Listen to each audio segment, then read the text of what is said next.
Alright, we should be live. Let me just take a look on my dashboard. Yeah, looks like we're live. Good stuff. I mean, so hey guys, put here the demo. I'm not gonna call it a beta. This is not a beta.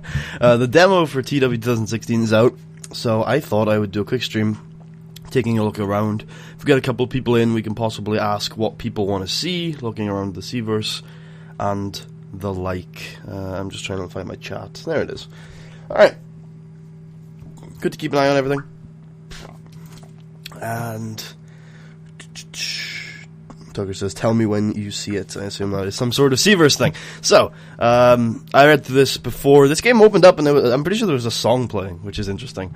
So I'm not going to look at this. I'd rather just experience the new features myself. So, we've got, that's the editor. Those are skins. Doesn't have a dark skin. Ooh, that looks fancy. Selecting database. So we just have Cornell vs 2016. That looks about normal. Awesome. Awesome. And yeah, that's load, that's delete, and this is new. So let's just jump straight in. Why not? What's the point in waiting? Alright. No critical. There is. Ooh, is there a new area? Mexico? No new area. Okay. So, I think the first thing we're going to do is do a test save. We're not going to actually select the company first of all. The resolution is clearly higher. Where we're going to do one of the avatars and we'll just have a look around. So then, just in case Victoria isn't North of the Border's booker, because I will be playing North of the Border a little later. So we can have a look at actual features. Because I'd like to have a look at the Seaverse first. But honestly, features are a good idea to have a look at as well. So let's once again get my chat up. If there's any problems, don't be afraid to just let me know. And I should be able to sort them out. So, one-player game. So, let's go with the Grand Avatar. Alright. Yep. Alright. So far, so similar. So. Oh god, Scottish National Promotions. You're new.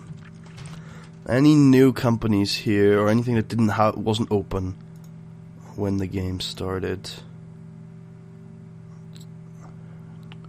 Coastal Zone, Canadian. Nope. You're not. Nope. You've just got your full name this time. I swear that wasn't full last time. That fucking name's huge. But CILL have been around a while.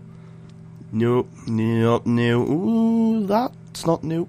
We can just check by, we can check by open date, right? Well, we can do that in-game at least. Owner is Alan Packer? Who the fuck is Alan Packer? Good lord, I'm going to have to read this stuff in a second. MAW, J. Ferris Booker. I think that's new. I think that's new. Is there no new feds except for the Scottish one?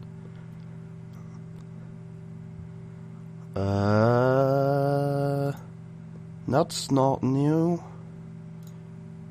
You've got a new logo, which is fucking sweet. Lucharesu forever. Nope, nothing. There's only one new fed, ladies and gentlemen. Alright then.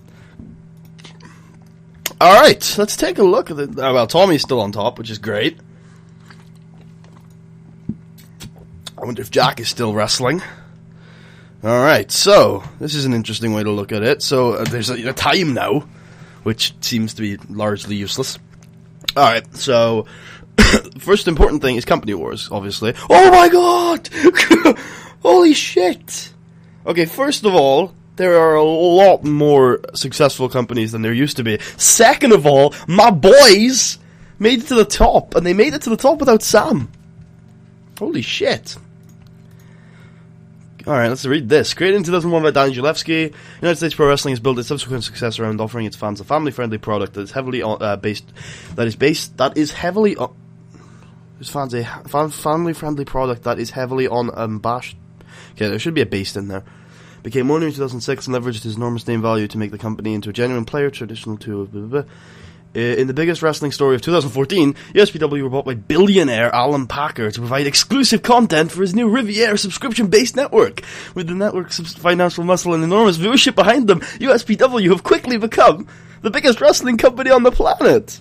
USPW boys! Okay, so that's who Alan Parker is. One of the richest men in America. Alan Parker was a billionaire before his 30th birthday. This is fucking J.K. Stallin's in 2016, man. Oh, I need to turn Fog of War off. At some point. I don't like this revolution or this text.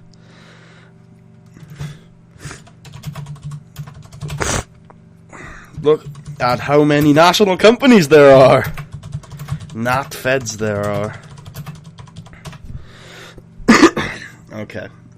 So, USPW, I'd like to see how much money they start off with then. Property of Riviera, though, which is interesting. Oh, do they have figureheads? Did I see that right? Yeah, Nikki Champion, boy!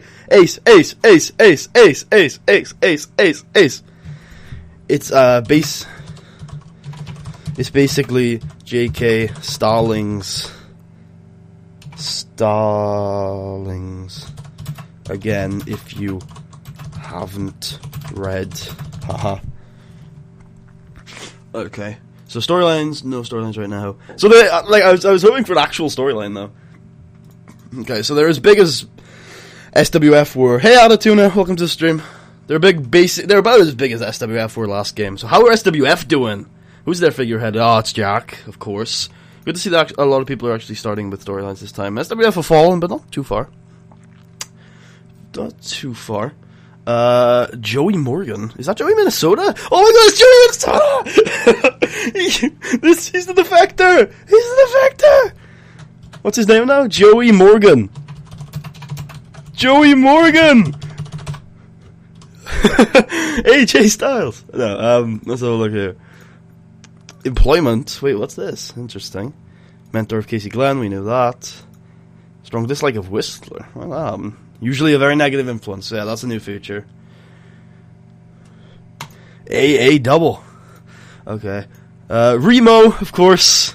2-time champion. Usually you don't have a multi-time champion start the database, although it's happened on occasion. That's...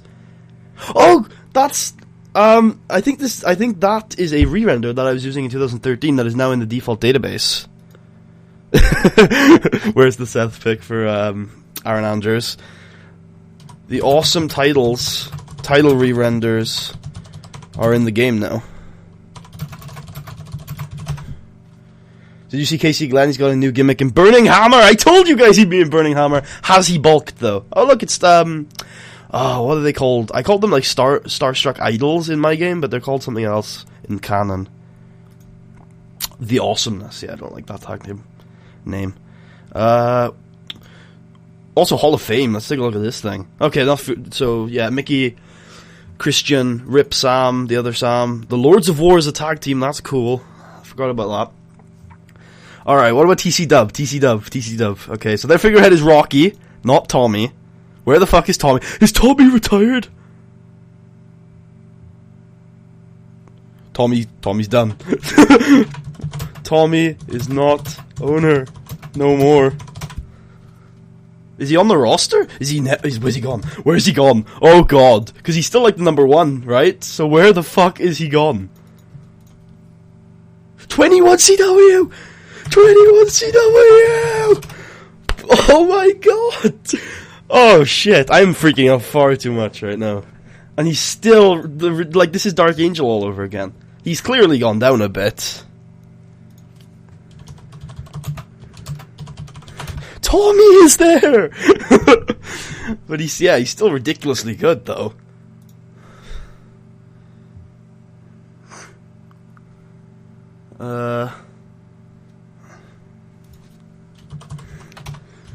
And he's still amazing. Okay, that's amazing. Okay, so what's the Power 500 looking like then? So we'll have a look where everyone's ended up. Is Champagne still where he should be? Of course he is, he wouldn't leave. And he's still super fucking over. Good stuff. I love how excited you're getting. I know, because it's like this is clearly what the Seavers needed. Like if they weren't going to go full destroy everything, having 8 national companies is amazing, because like clearly there's something's gone on in a couple of these places that's huge. So let's have a look at Casey Glenn, since I was requested to have a look at.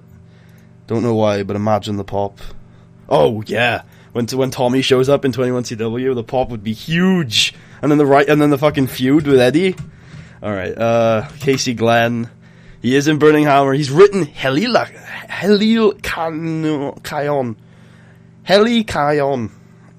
I'll get used to that at some point. That's good. He needed something like that. Is he masked? I don't think so. No, not masked.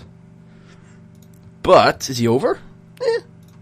How good is he these days? Oh, we can't tell. Let's take a look at the settings, shall we? Oh, largely the same as usual then. Nothing particularly new. New worker highlights? What's that? Whatever. Relationship frequency. Anything new? Return to the office. Back to the office. Organic biographies enabled. That's a new feature. Kidney deaths enabled. Death frequency high. Injury frequency high. Oh, extreme. That's fine. Company battles enabled. Strict storylines enabled. Strict boom and bust. I like that, don't I? I'll leave it off for now. Save that one at least. But then we'll return. Oh, we're still in here. Oh, a couple of these are new. Okay. So Fog of War, we'll turn that off. Show stats as grades rather than numbers. Turn that off. Yeah. Only goals are turned on. Yep. Penalties for small rosters. Yep. Crowd management is turned on. Yeah, I think so. Gimmick effects. Yes. Worker morale effect. Oh, well. Yeah, we'll save this as a default. That's something. Nope, don't want that hidden. We'll need to figure the game out before we hide that. Your industry effects are turned on. Pre-booking reminders are turned on. Booking times are turned on. Oh, of course, the length of the show. Left off show complaints are turned on. I've always disliked these, so eventually, I just came in. In short, what has happened? US Pro got invested in by a billionaire, just like Hollywood did all those years ago, and is now the biggest company in the world. They're also owned by a network, a subscription-based network. Tommy Cornell has left TCW. They're now owned by a CEO, which I'm sure is different to an owner. I think I saw owner somewhere. And Tommy's gone back to 21CW, but isn't like in time decline or anything. Is still the best wrestler in the world, and is in 21CW, who are national again. SWF and TCW are still national. SWF still have Bruce. US Pro still have Champion, and the figurehead right now for TCW is Rocky Golden, not Wolf Hawkins, which probably get more into that later. Match game requirements are turned on. Momentum effects are turned on. Sex appeal requirements are turned on. Sure. Well, these seem like new things that we'll be turning off eventually. These old stuff is the stuff I wanted to turn on. Yes, make that new default. Okay, that looks good to me. So, let's have a look at what Casey Glenn is looking like today. Alright, so he's, he hasn't gotten that much better since last time. To be fair to him, he is still very much a world-class Super Junior. He's actually, I think that's different. But yeah, he's a toned lightweight, so he's basically Ricochet at this point. Except a ton better. Marat's left the business. Bruce too, I assume he means Bruce the Giant rather than Jack Bruce. Is Bruce, still in the database at least? Yeah, there he is. He's retired, he hasn't left the business. Which means he can still be used for, comms and stuff. Oh, I thought his charisma was higher than that. Oh, well. Okay.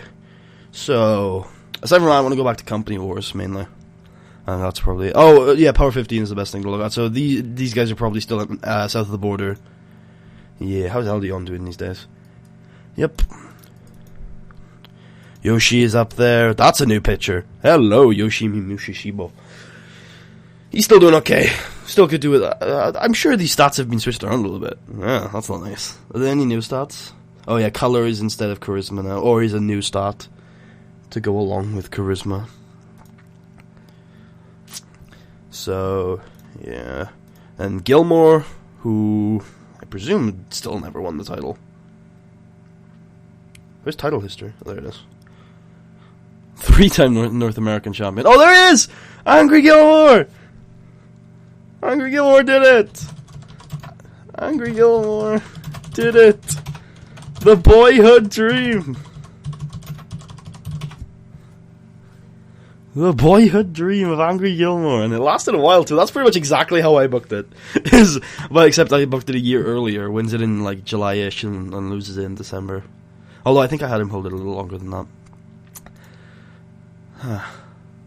Yep, look, showing no signs of showdown. Tucker says only to be killed by Remo. Yeah, I mean, that's pretty much how they should have booked it. Soul Taker, in his twilight years, is making it. Do I hear a redemption story? If you want to book it, Tucker. Twilight, it's fucking Soul Taker. Made it to SWF. So south of the border. I think that's new. I think that's reasonably new, unless he was there in 2014, which I don't think he was. Ha! He did it! He made it to the big leagues! I don't think that's the world title. But he fucking deserves it. This man was the most ridiculously, underrated luchador in the biz. Clearly a Rudo, but... And the base is all he's got, but the base is fucking good. There's Wolfie. We know Wolfie. We love Wolfie. Good lord, Wolfie, why are you so unsafe? What happened? What happened, Wolfie? What happened to you? I don't think you should be that high. And he, Tadayuki Kikawa Sun Senpai Kun, still wrestling, still champion! I knew it! Kikawa Sun! Still champ!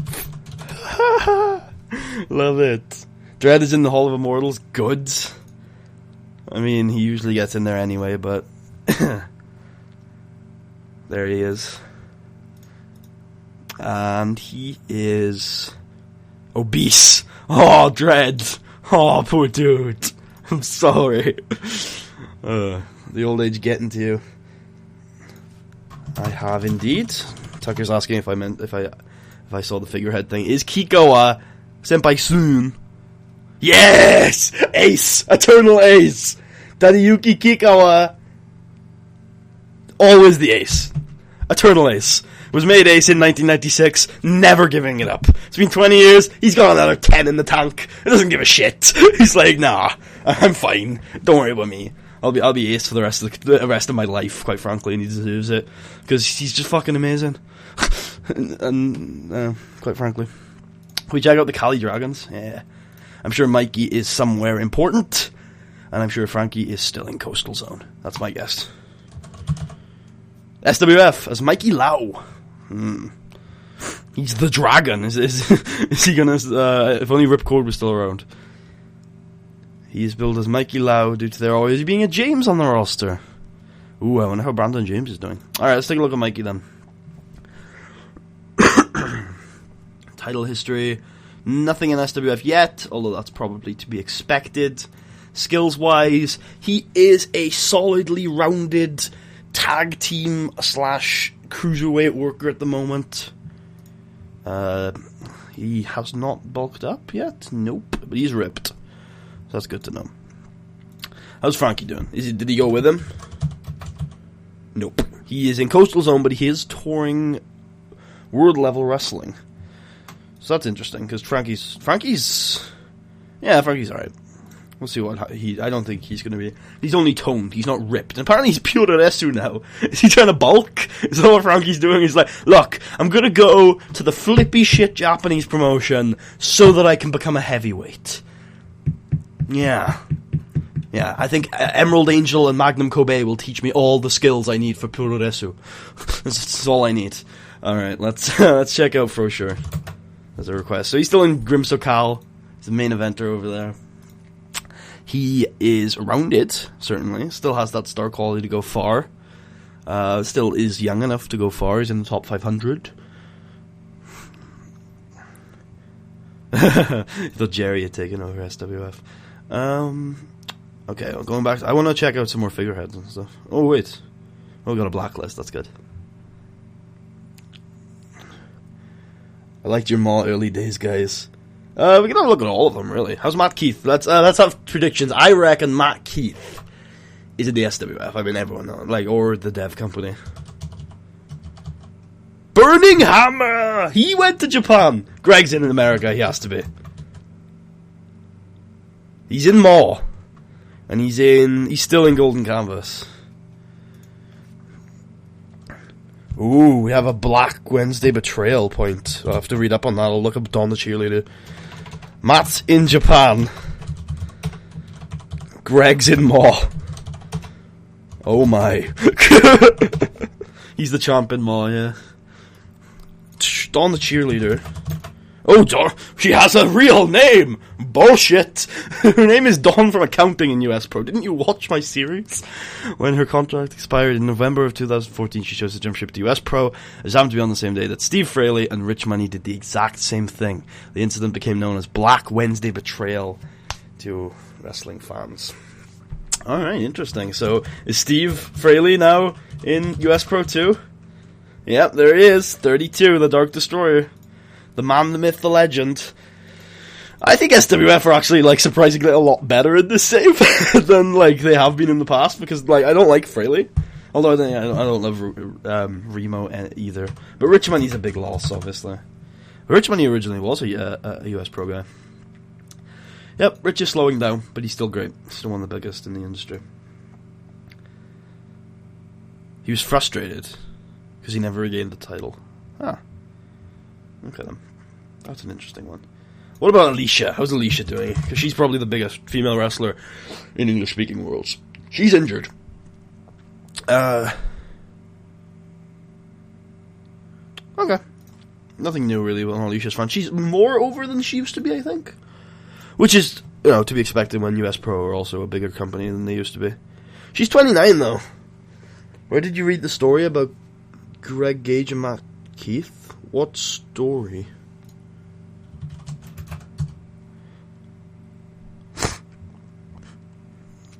I don't see any story. Matthew Keith goes first stage of fame. Lost her just months later. Fighting in the heavyweight division, Matthew's put on a good 20 pounds of muscle. He's even more of a superstar. Yeah, he looks alright. Now this looks like a guy who can eventually become Sam Keith. Like, I think that lack of star quality last time around, and I think a lot of things kind of made it so that Matthew didn't really look like his dad in any shape or form.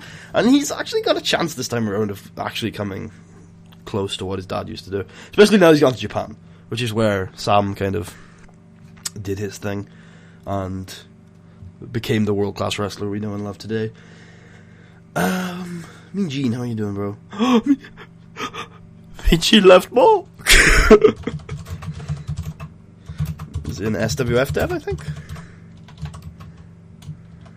As a road agent, he's retired. Oh no! Holy shit, the Gravedigger.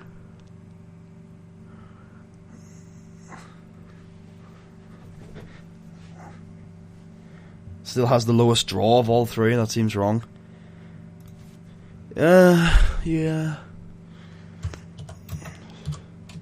It's probably a quantity over quality thing. Is Hollywood still a dick? Yes.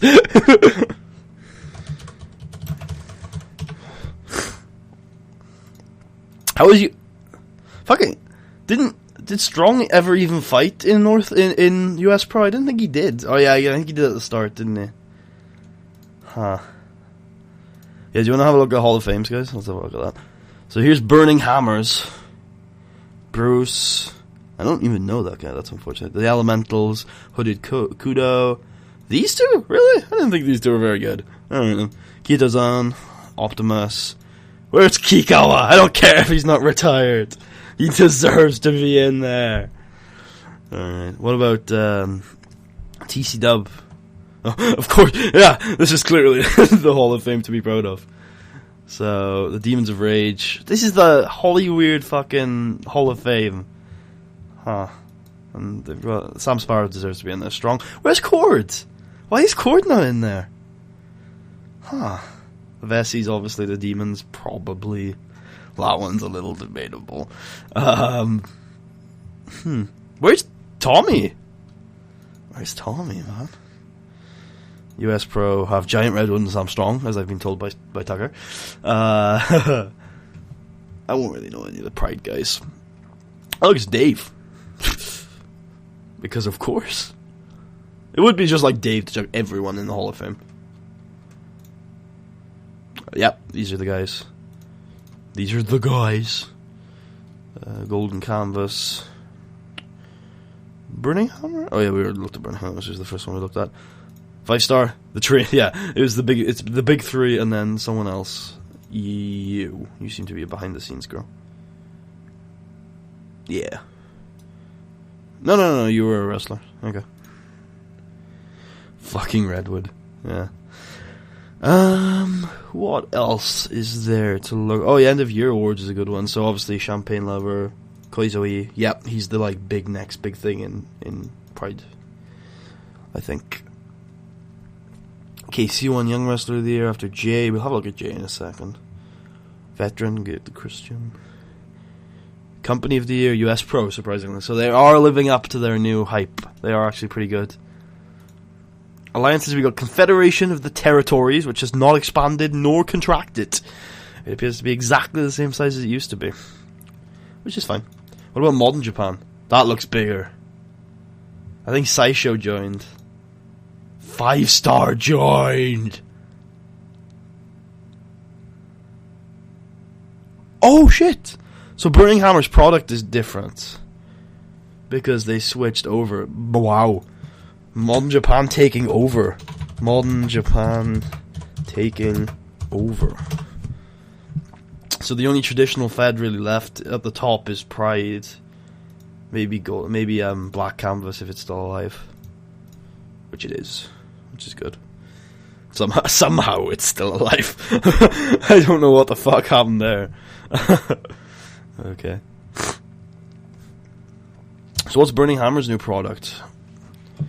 It's still Burning Path, but what's it like? Is it modern key feature with Puro key feature as well?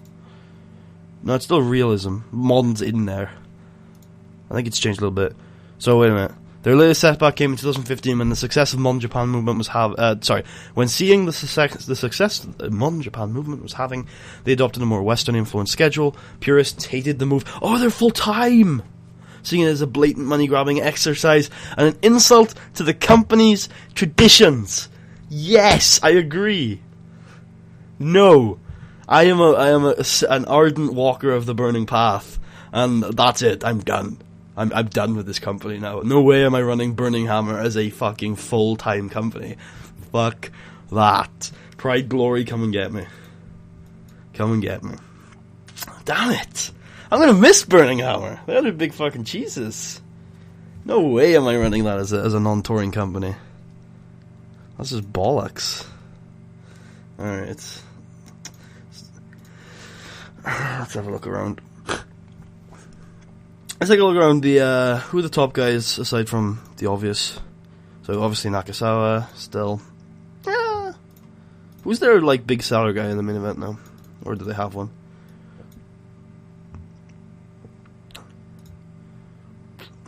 Surprising you became a main eventer. Koshiro Ino! 38 still. What the fuck are TCW up to? Koshiro is home. And he's not good. He's not bad. But he's not good.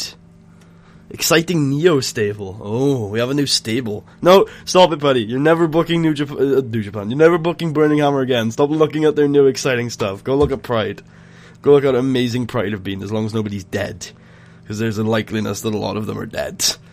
Jimbo retired in 2014 and handed off power to his protege, Tobuatsu Tatsuku, who has since cleverly positioned Pride Glory as Japan's promotion. Yeah. It's a perfect thing to do. You've got me. Yoshimi's at the top of the ladder, boys.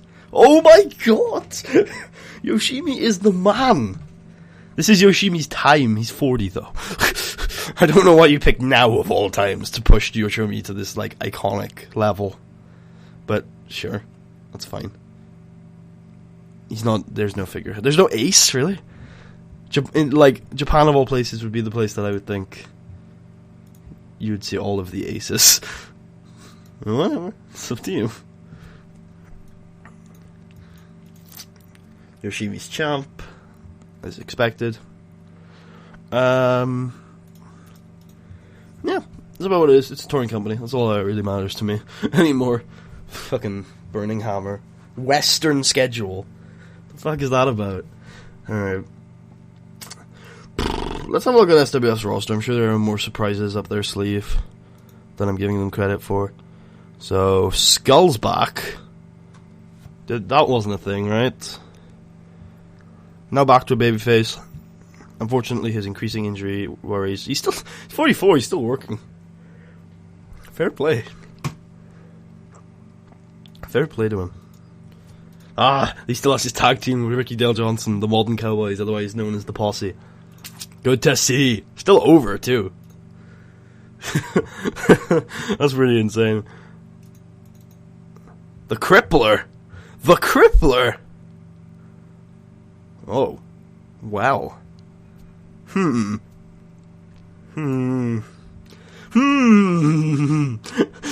think that's new. Is this Squeaky McLean 2? But Electric Lobster Lou? Not sure if I approve of this, SWF. The Crippler. Oh, wait. Okay, yeah, he's still in SWF. Not sure if I approve of this, SWF. I like Lobby. I'm gonna miss Lobby. Champagne is still the shit. Yes, he is. Yes, indeed he is. Jimmy Hernandez. Ooh. Alright then. Hollywood! There he is. Fucking fuck you. Fuck you, Hollywood. Big fucking middle finger to you, you son of a bitch. Fuck you. Alright. Everest. Oh yeah, he was in Dev, wasn't he? Where are the two big boys from SWF Dev? Still in Dev, and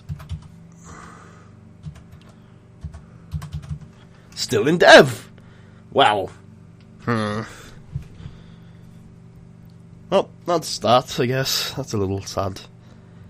It's actually quite a bit sad. Okay, let's take another look at the Power 500. Actually, I don't think there's really much else to have a look at here. Oh, most popular. Oh, cool.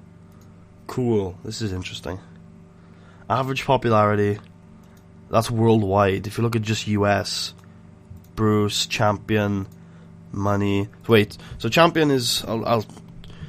Tucker was talking about... It's the second biggest draw in the US. And... Rich is the fourth. Tiger was saying something about US Pro not actually having that many big draws, but they do have Nicky Champion and Rich Money. And Jack Bruce is still, the fucking guy. I think that might be down, or it might be about the same as last time. He's 43 now, and it's clearly showing. But I do wonder. I still have for not in a great place. I don't know. I think they are slightly better. Chris did it. Not a fan. Not a fan. Miss Lobby. Okay. There's Brian. Where's Brian? Still TCW. All hail Chris, the Crippler, Morieset. Alright. Brandon James. Oh yeah, how is Brandon James doing? Now the company's biggest stars in pay-per-view draws. Okay. I was about to say, I was like, what? Wait, he's only working pay-per-views now? Like, he's not Uber enough for that. Is Enigma still working US Pro? He is. Huh. There's Sean, who's a huge draw in the US for some reason. 41. How's he up? Yeah, he's held up pretty bad. He's doing alright. He ain't bad. Not too bad at all. We've had a look at Tommy, but wait a minute. Oh no, I was about to say, are they still good? Yeah, they're ridiculous. Of course they're still good. And in Canada, we're looking at still Jack and Steve. Ooh, Steve's over. Well, I think that's about as over as he was last time. That selling is 90. Really got to play around with North of the Border. I did not use Steve to his full potential last time. That's what we're going to be doing a little later in the stream. Not a lot of actual Canadian stars in this top 10. Not to mention Sean isn't there. Which is a little worrying. Because he's there. He's still working for North of the Border. Ooh. New areas, by the way. You also kind of fixed Europe. Let's have a look here. So Central Europe is kind of a thing. Scandinavia, very obviously a region that should have existed. Good stuff. Actually, I think it already existed, though. Iberia, yep, needed to separate Iberia and Italy and Turkey. And, yeah. And Southeast Europe is pretty much, yeah, okay. Yeah, this is a good change. I still would like individual countries, but baby steps. Also, I'm sure Tucker will tell me whether this is good or not. And Sean is still the man. I think we've already checked that one, though. Alright, cool. That's a good list. I'm really happy that list exists, because I don't have to filter people by it anymore. Let's check the database for world-class best of generation workers to see if any of them are younger, because I know they weren't before.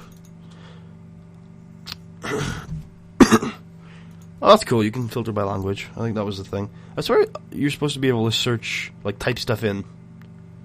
Whatever. Yep, whatever. We'll have a look later. So, we're looking for excellent psych.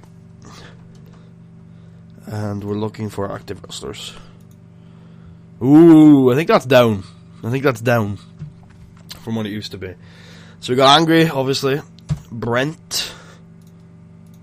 Alright. Brian Holmes, Brian Vesey, Chris Caulfield. That's an interesting one. You're not retired yet, bro? Although I do want to see the Tommy Cornell matches with him. He hasn't missed a beat. Why is US Pro under TCW and SWF in national battles? I will have a look at that. I don't see that. If you're talking about company wars, they're above them here for me. In terms of influence, they're lower. I imagine that's because of their overseas. No, what would that be? Prestige, right? 82 versus 84. Maybe. Yeah, I think it's something to do with prestige.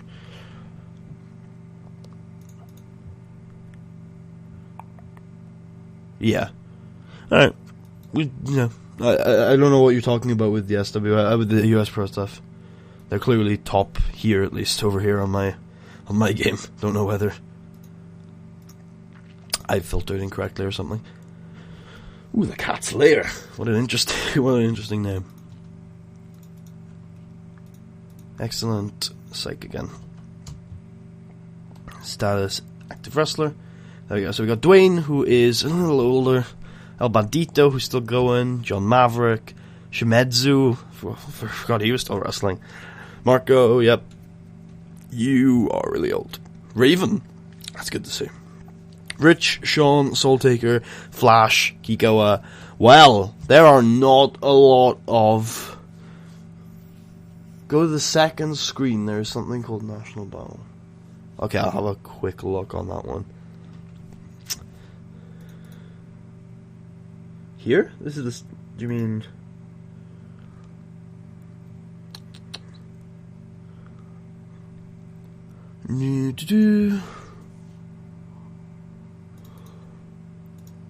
I don't see what you're seeing.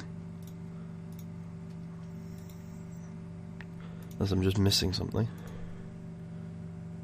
Oh, yeah, that would make sense. Although, they have more drawing power. That seems weird. Because if we take a look at most popular in the US, they have number 2, they have number 4.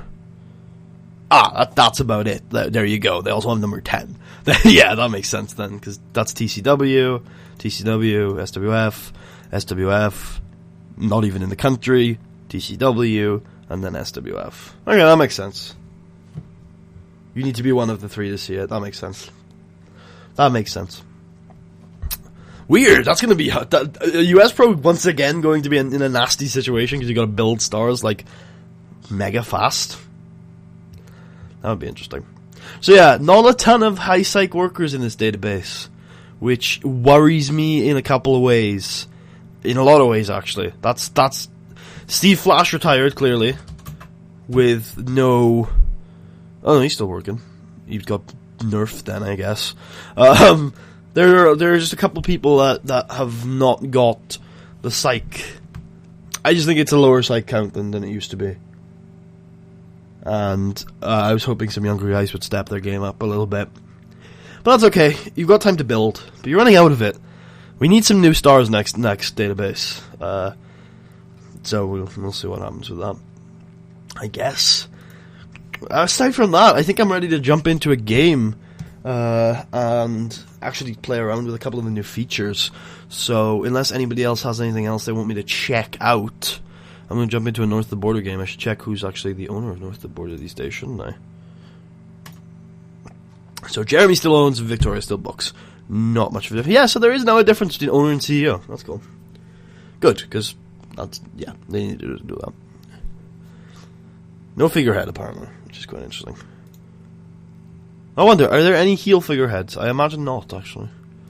I imagine that's kind of a hint that you probably shouldn't be going for one. Nicky Champion has less drawing power than Jack Bruce and Rocky Golden for some reason. That's weird. Wait. He should have less drawing power than Jack. Oh, it's probably star quality plus pop. Yeah, that makes sense, because Rocky's got like 100 star quality. So, yeah. Rocky's 100 star quality plus his 91 pop is probably a bigger draw than Nicky at 92 star quality and 91 pop. Yeah, it's easy. It's that. That's what it is. Rocky's got more star quality. That's why he's a bigger draw. Which makes star quality even bigger than it used to be. And it used to be big. So, that's cool. Alright, I haven't got any requests to look at anything else, so I'm going to leave the game, and I'm going to create a new one. Oh, that's a lovely neck click. Apologies for those who don't like neck clicks. Okay. Alright, so we are going to be in Canada, North of the Border Pro Wrestling. Yep. And I think I'm going to like hire maybe 4 people, roughly, because I imagine North of the Border is still quite old. So, any suggestions for people you think are still out on the indie scene worth hiring for North of the Border? Canadians would be great. Then I will take them into consideration. Alright. Actually, I'm going to be Jezza, because I want to be able to outbid people.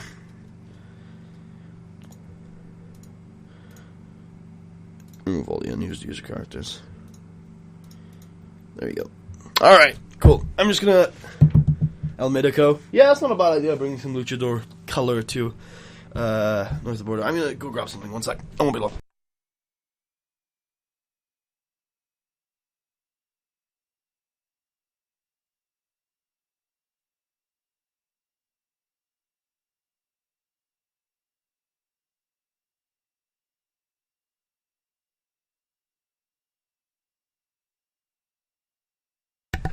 Okay, I'm back. I just wanted to put on some shorts. It's quite warm.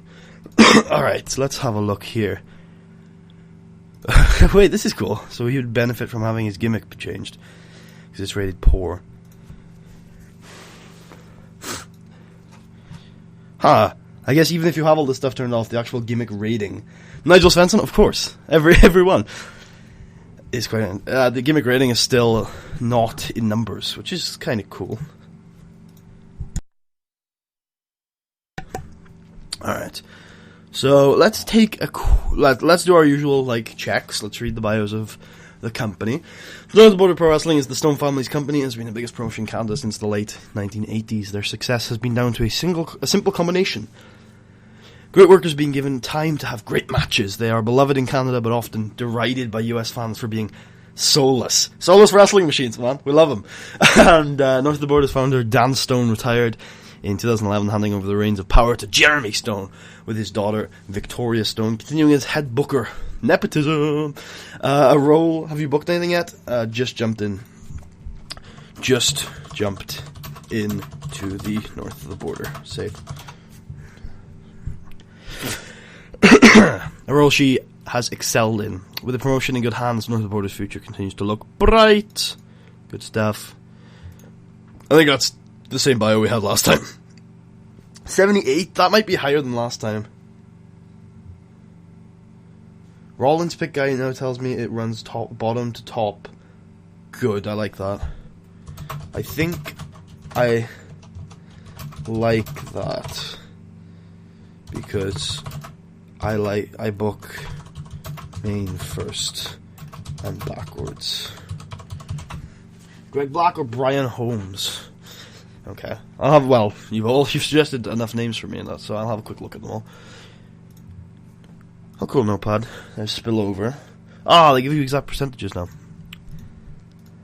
That's handy. Okay. So Sean's still there. Dan Jr. might be retired.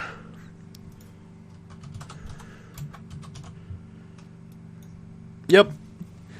It's sad. It's so very, very, very sad.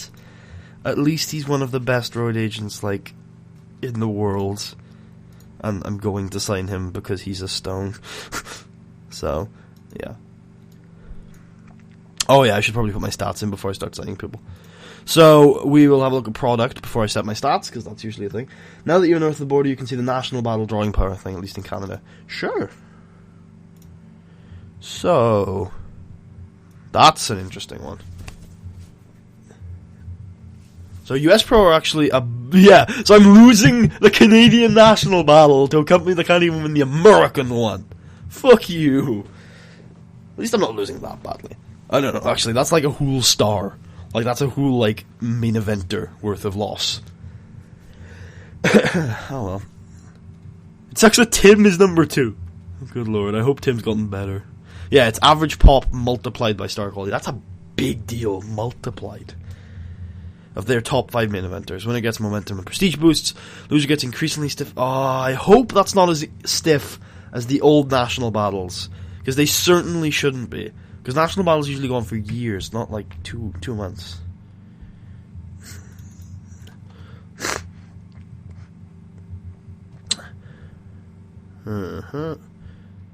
That's pretty ridiculous. We would totally die in this national battle. In Mexico, south of the border, beating them, good. In Japan, they're still just about ahead. Wow, that's tight. In the British Isles, obviously, boom, dead.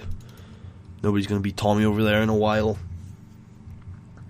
Alright, yeah, looking at product before we start our setting. So, it's classic wrestling. Not much has changed. Ooh, I like this stuff. I know this is stuff that's been announced, but I'd like to have a quick look at those. Match event, so it's 90-90, intensity's 80, danger is 20, yep. So it's like a classic wrestling style. Not really much to say about that. Not a lot of dangerous moves, not a lot of fast moves, just hard hitting. Face heel divide, a women's division. Yep, that's always been there. I was like, is that new? No. Key features are traditional, heavy feature is realism, and then you got a little bit of mainstream, a little bit of modern, which is surprising. A little bit pure. And very low Daredevil. I don't like the Daredevil and modern bit for north of the border. I guess there are 20% danger. How did US Pro become number 1 without drawing power? They got a bunch of really good workers. I think, I imagine, unless national battles are ridiculously stiff like they used to be, I imagine it's just that they put on really good shows. They've got fucking Nikki Champion at 91 pop. They've still got Bane around the 10th most popular person in the US. And they got Rich Money, and they got Dawn the Cheerleader, and they got a really good roster. Steve Fraley. And they've got investment in there. And they also own a network, so I imagine that's a big part of it, is that they're making a ton of money on their subscription-based network. They don't own a network. They're owned by a network. That's probably a better way of putting it. Okay, so spinal impact moves are not allowed. If enabled, all moves that result in spine buster. Oh, no, okay. Pile drivers, okay. Pile drivers and brain busters. This does not affect finishers. Vastly reducing the risk of botched moves, resulting in... The setting can be overridden on a match-by-match basis. Reduce match ratings, okay. High-risk moves are not allowed. Okay. Matches should be called in the ring. Oh, okay. Alright, I'm gonna leave both of those off. But that might be interesting for later. Okay, I'm just gonna have a quick... I'm gonna leave an enter product thing just in case I've changed anything. Okay. Much more on performance than pop. Hardcore skill is less attractive. Awesome, this is now in there. Fantastic. Aerial skill is less attractive. That's awesome. Good to know. Fans expect all wrestlers to have a gimmick. What? I swear that wasn't in the old one. Each show will need at least one match aimed at storytelling. Attract fans to want to see clean, decisive finishes. Won't be keen on high-risk matches. Will be put off by highly risky angles. And make sponsorship a little tough. Alright, everyone's going to have a gimmick. Which sucks, because it means my stats are going to be nasty. That's unfortunate. Oh well. Do what you do. You live and learn. Alright. So, it's use your talents. So, we're obviously going to go motivating as high as possible.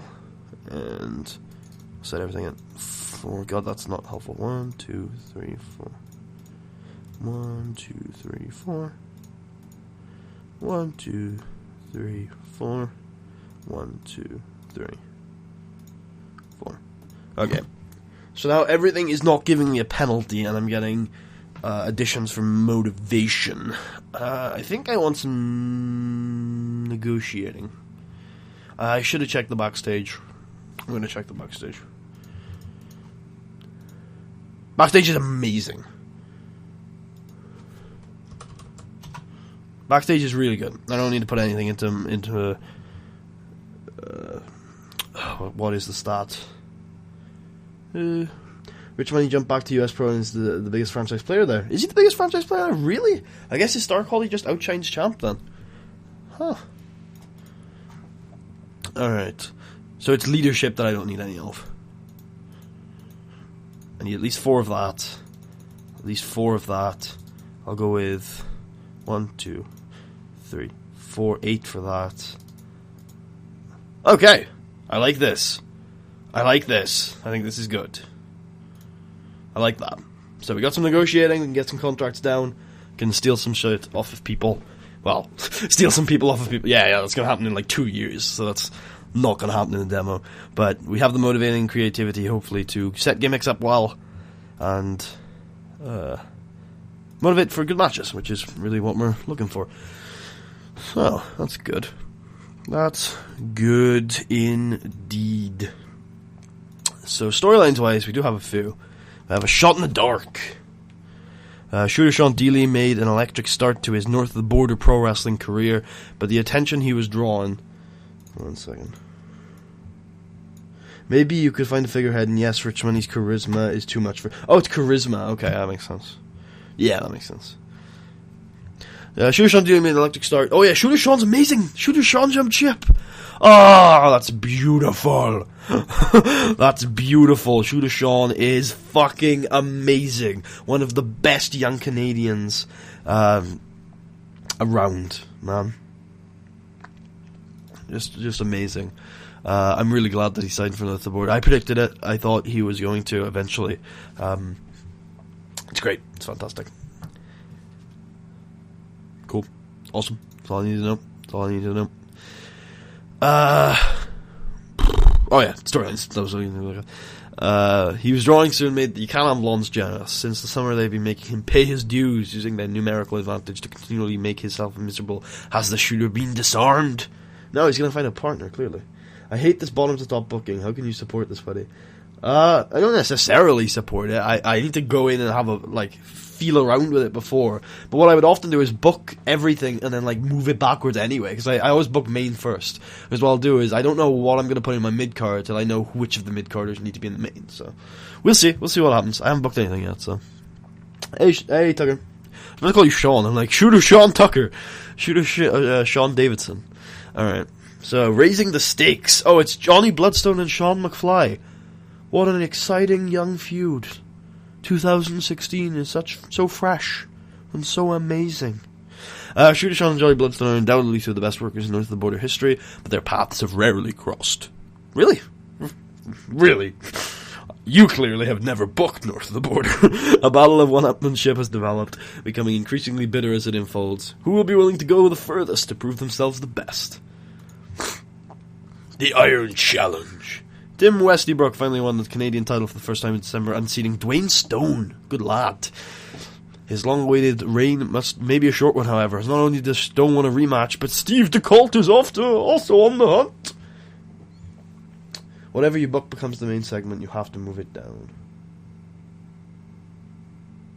Should start at the bottom and should move it down. I'll see what happens when. I'll see what happens when I get a booking. I'll agree or disagree. I wonder if there's a common theme in this Hall of Fame. We've got Dan Stone Jr., Dan Stone Jr. and Dwayne Stone, Dan Stone Jr. and Jeremy Stone, and then Jeremy Stone. I don't know if there's any similarities. Which means he's actually the best wrestler in US Pro. That does not surprise me at all. He was one of the best wrestlers in SWF. And US Pro don't have a ton of great wrestlers. Have you looked at Enigma yet? Because Enigma used to be good. Maybe he's in like super time decline. A company figurehead known as Ace Kikawa-sun is the worker who is positioned as the face of the company. Not only do shows generally revolve around them, but they also have the primary focus of all the marketing and merchandising that the company does. A strong figurehead can massively boost business and help a company prosper. Okay. Look at all these negatives, like, possibly to injury own. Sean McFly has more star quality. Johnny Bloodstone is a bit more charismatic. Owen Love has more star qualities. Tim Westbrook has more star quality. Steve McCall has far more star quality. Is far more charismatic. Is more over. Lacking in charisma. Lacking in star quality. Over, though. And he's a great babyface, but, you know, generally just shit, is what they're telling me. Okay, nowhere near charismatic enough, apparently. Is a great babyface. Is not currently a babyface. Has an awful gimmick. Choose Stevie. It boosted. Yeah, I was looking through the options, and it would either be oh yeah, it's got to be a main eventer. So I'd either be Dwayne, Sean, or Steve. What about Tim? Oh no, never Tim. Oh, it feels wrong. It feels wrong to have a default. All right, cool. How should I book my figurehead? Well, obviously we're going to have him win all the time. All the cult wins. All the time. I mean, that's not going to change. Like, that's always been the case. Enigma is in time decline. Also, James Justice is in time decline. That's cool. I imagine they will be on a couple of games, but not on yours. That's good to know. Anything else I want to look quick at? Oh yeah, creative meeting, obviously. I haven't even gotten into that yet. Do we have a dev company? Yep. Medical? Anything medical I need to know? Nope. Broadcasting. Okay. So for TV shows, we have CBN. So, is open to negotiations with me. They cover all of Canada. Patience is very high. Current deals, early evening. Expires in 2 years. No episode limit, though, which is good. Yeah, that makes sense. Minimum quality, we have to have a 56. Fuck. I don't know if we're going to be able to do that. Sorry. Broadcast quality, hired pro. Music is in-house. Production value is professional. That's good to know. And then we got pay-per-view services running our pay-per-views. No episode limit either. 2 years. Cool, so we're very flexible right now. It would cost me 20 million-ish. Not too bad to make a broadcaster. So we're looking at maybe 5 years into a big company game. Maybe a little less to do this pretty easily with no real problems. Alright. Sounds good. That sounds good. Well, TV controls. Edit details. Nothing new there. That's normal. And we could create a new show and I assume put it on. Whoa! Whoa! Whoa! What have you done with my boy, Tommy London? And who the fuck are you, Samuel Curran? I do not like this. I'm not a fan. I imagine we'll have a look at announcers. Do we have a blacklist? It was like, all of the cults, except for you, Steve. Coverage, national battles, talent trades. Yeah, we don't have any talent trades. Why would we have talent trades? We're like, nah, bruh. Nah, we're north of the border. We're just ourself. Oh, any new investments? Purchase title bait. Title bait! God damn. I guess I'm tired. I haven't had a lot of sleep today, I have to admit. There's announcers. That's Staples. There's announcers.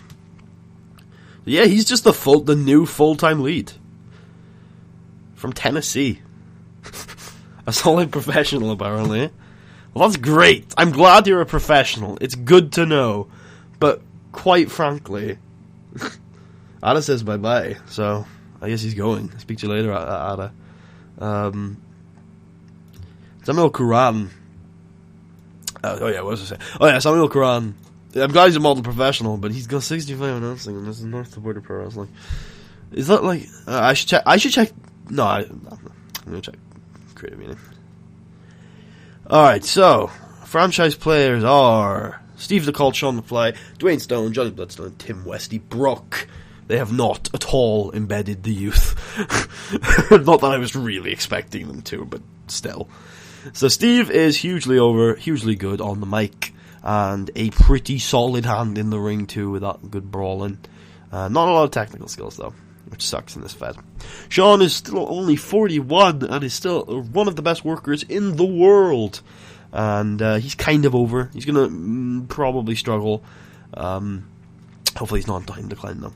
Dwayne Stone, still only 41 too. He used to be a Super Junior. That has clearly changed. He has moved more into a technical style. He is one of the best workers in the world. I don't remember him being this good. He's obviously improved with a little bit of extra age. And yeah, he could totally put on some main event quality matches with people like Steve. Johnny Bloodstone, just one of the most solid hands you'll find. Yeah, he's fantastic. Local bred Canadian dude. Good to see him here, the way he is, which is fantastic. Fantastic. Locker room leader. Good stuff. Yeah, he's really good. And he is over 2. Not ridiculously so, but good enough. And Tim is not very over at all. Is the champ. Lots of stamina, and he's gotten better. He has definitely gotten better. And that star quality is real good. And that psych is going to go up. He's actually not bad. He used to be really bad, I think. And this does not look like that bad at all. You just need to protect him for a couple months. Ooh, that's actually given me a lot of hope for old Tim. Next big thing is they've got Cami Vessi again, who looks a lot fatter than I remember. Yep, Cami Vessi will be good. Cami Vessi might actually be the future of this company in a lot of ways. He's already the television champion. Lauren Easter, she's fucking amazing. We love Lauren. Yep. All good with Lauren. Sonny Wildside is a new signing, I think. He's the man without fear. He has 92 flashiness. He's gotten better. Yeah. If you can't tell, I'm a Stevie Mark. Everyone's a Stevie Mark. Steve's amazing. Those are good stats for a 21-year-old, to be fair. Fantastic. Good they haven't changed this. I can easily predict things. So Brooke's here. Gotta love Brooke Tyler. Yeah. Get her good one day. Talk the talk. I mean, who else would be top? And Victoria. I didn't think she had that good a star quality. She might be an on-screen authority figure. Yeah. Alright. Then we got Showstoppers, which is Steve. Okay. Jacob Jett's up there. Lower mid-carder. As a fucking showstopper. Alright, maybe main eventing a TV or two with Jacob. And then Sonny's on there. Again, maybe main eventing a TV or two with Sonny. And then these are the ring generals, which are clear. And Shooter Sean's going to be a push immediately. After that Can-Am Blondes feud. Or, yeah, I think it's a Can-Am Blondes feud. Who's hot? Nobody. Who's not? Nobody. Good. Time decline. Alright. If I don't mind if Dwayne or Sean are on there, I just hope that they're... Or Steve. Actually, out of Dwayne, Sean, and Steve, I want 2 of them not to be on there. Good lord, that's a lot of time decline. Fucking Tim's on there. The guy who's gonna slowly breed into, like, a good worker. Like, no, it's no time to breed Tim. He's on time decline. I know he's 40, but still. Alright, well. Fucking Tim, man. Why is he on there? Why would you do this to me, game? Why you gotta be so mean? And also Panda Mask is on there.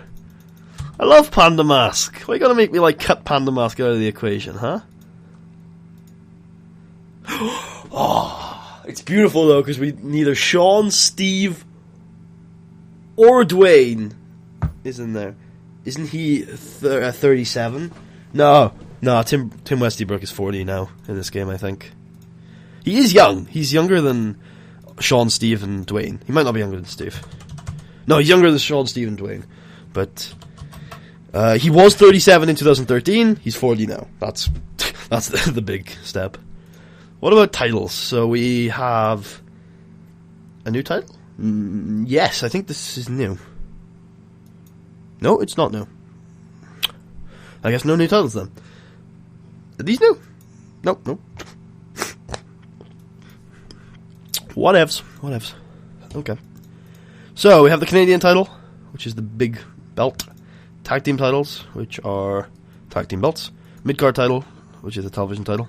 And the Women's Championship, which looks quite nice, actually. That's a really nice looking belt. Which is floating. Ooh, that's an interesting thing. This game makes me want to play a late new-gen game, like 95, 96. Well, I'm sure it won't be too long before you can do such a thing. Floating, which means that we could see an interesting kind of thing. An interesting kind of thing.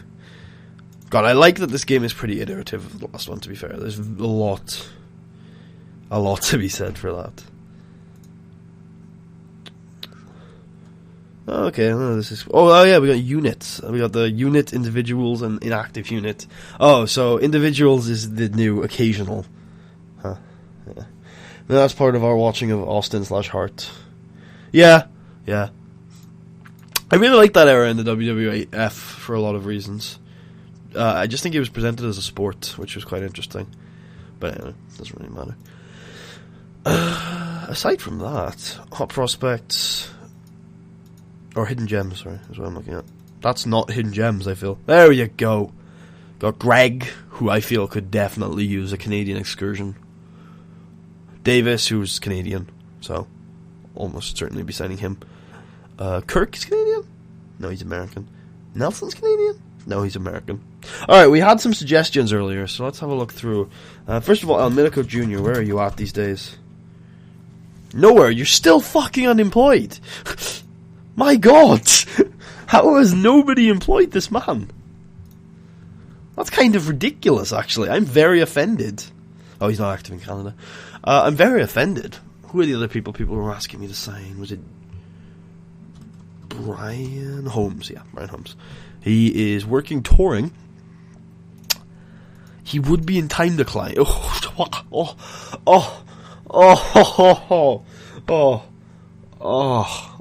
I'm sorry, you're gonna have to give me a moment. just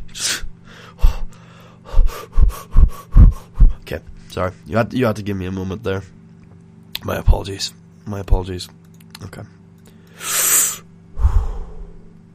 Alright. He never worked in Canada. So we're gonna give him good. So we're gonna sign him. We're also gonna sign Dan. It'll be for 2 years. Travel is covered. Damn it. That's going to cost a lot of money because he's based in Japan, isn't it? No, he's based in Manitoba. Yes. Good shit. You'll be available for everything. 20% per event. Yeah, okay. That's good to know they call it events, though, not pay-per-views. That's a good step because you've got a lot of stuff. So to be exclusively in the ring and to be a gatekeeper, yeah, you'll do that for 12, which I think is reasonable for someone of your quality. There you go. Yeah. How's your pop in Canada? It's not dreadful. You'll be a mid-carder with a ton of talent, which is exactly what we're looking for. Oh, there were other suggestions. I'll just scroll back and see what you guys were looking at. Nigel Svensson, of course, how could I forget? Is currently out in Japan, based in Japan. Well, still works about as well as he always has. Yeah, well, gonna sign Nigel. Obviously, I don't want to cover his travel though. Fuck that shit. Who was the other guy you guys were talking about? Greg Black. I'll look at him. We'll do you for 2 years on a written deal? Yeah, probably. Awesome. Gregory Black. And you are currently working for just, yeah. Oh, I should check your stats before I just go out and sign you. That's probably a good idea. Yeah. You're also really sexy. And I like that. I like that in a pro wrestler. I think that's appropriate. So we're going to sign you for 2 years. 11K. I ain't traveling, you're covering your travel. All international travel costs $150. Long distance in an area costs $100. Short distance costs $50. Okay. Alright. Sorted. We can cover his travel if he's based in Canada. She's not. There you go. And then the new commentator for North of the Border Pro Wrestling is messing up everything. He's not dreadful. I mean, you might be getting a few dings, but it's not going to be that bad, I don't think. I guess I'll see when I get to it. And the last guy I wanted to sign was Davis, of course. Of course, Davis Wayne Newton. Fantastic wrestler. Just need to bulk up a bit. Oh, he's already bulked. Pretty sure he was lighter last game. Good stuff. Are you based in Canada? You're based in Puerto Rico. Which is fine. 2 years. How's that sound to you, Davis? There we go. So that's our... Where's our decisions thing? It's usually on this. Oh no. I don't actually know how to access my decisions. Pending. Back to the office. Oh, there it is. That's right. Yeah, there you go. Okay. That looks like a solid set of signings. 3 Canadians and a guy from Sweden. Sweden, right? Yeah. The man from Japan and a bunch of Canadian hot prospects. Alright. That seems pretty solid to me. I don't think there's really much else to say. Let's just go book a show, shall we? Let's check everything here is done correctly. And, yeah. Let's do this! The hype is real. Hello, 229T man. I know you've been around a lot. I recognize your picture. You're not quite as recognizable as Seth Rollins' picture, guy. But it's close. It's close. Alright, I think that's about it. I don't think there's really much else to go through except for maybe production. Which is like, meh. Red text indicates a potential penalty. Could we try and out-produce the, could we try and out-produce US Pro in Canada? Well, anything I miss? Anything big I missed? Well, I don't know what you count as big. We've gone through a lot of the big, huge Seaverse changes. I guess the biggest one is Tommy Cornell has left TCW and has gone to 21CW and is still in the prime of his career. Also, US Pro have had a billionaire investment and they're now the biggest company in the world. But if you're talking about in this particular save, I've just been looking through. Nothing big at all. Alright. Let's move forward. Oh, did I say cancel? I did. There you go. Oh, look, it's Spencer fucking Spade. I don't know why he's still in dev. I should reiterate this for people. Spencer Spade and Primus Allen are both in frickin' dev still. After 3 years of being completely ready for a push. I have no clue why they're both in dev. Alright. Double A. And US Pro set their sights. Are you international? No. Alright, good. Good. Oh, we should take a look at the broadcaster screen, shouldn't we? Huh, this is interesting. So I wonder if I could put it. SWF died due to the Black Wednesday betrayal. Yeah. Well, they didn't die. I actually think they might be in a better situation than they used to be. Because Fraley was holding back, man. So what is this Riviera network? Subscription based, not interested in negotiations with me. Well, fine. Fuck you then. That's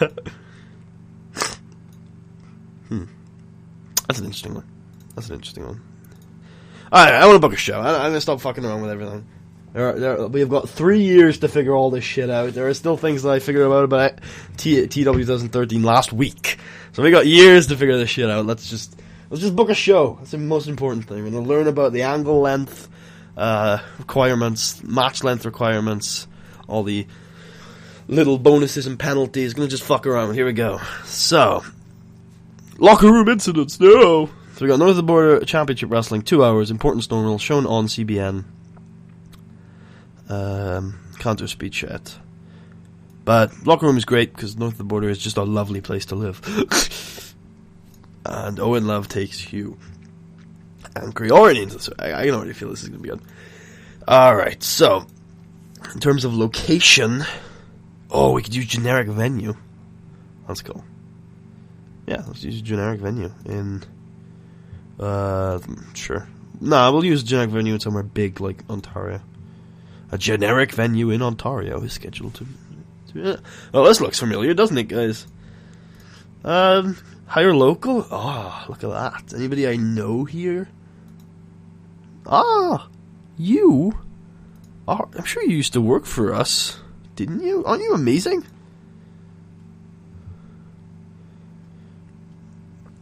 Oh, no, you don't. You used to be amazing, I'm sure you did. Tucker said, I didn't get any. I don't really know what he means by that. Oh, that's Tamara McFly. Which is quite an interesting thing. She's in Ontario, apparently. That's good. Alright. Okay. So this booking from the bottom thing, which is worrying. So I'm just going to book normally then. So we're obviously going to book a tag team match. And it's going to be Sean and Dwayne taking on or we could do Sean and Sean, the Seans. Oh, backstage stuffs. Ontario. What did I? Ontario? Did I say it wrong? Ontario. Anyway, yeah, Sean and Sean McFly, who have pretty. Okay. Let's just make sure they're selling on the other side of the ring.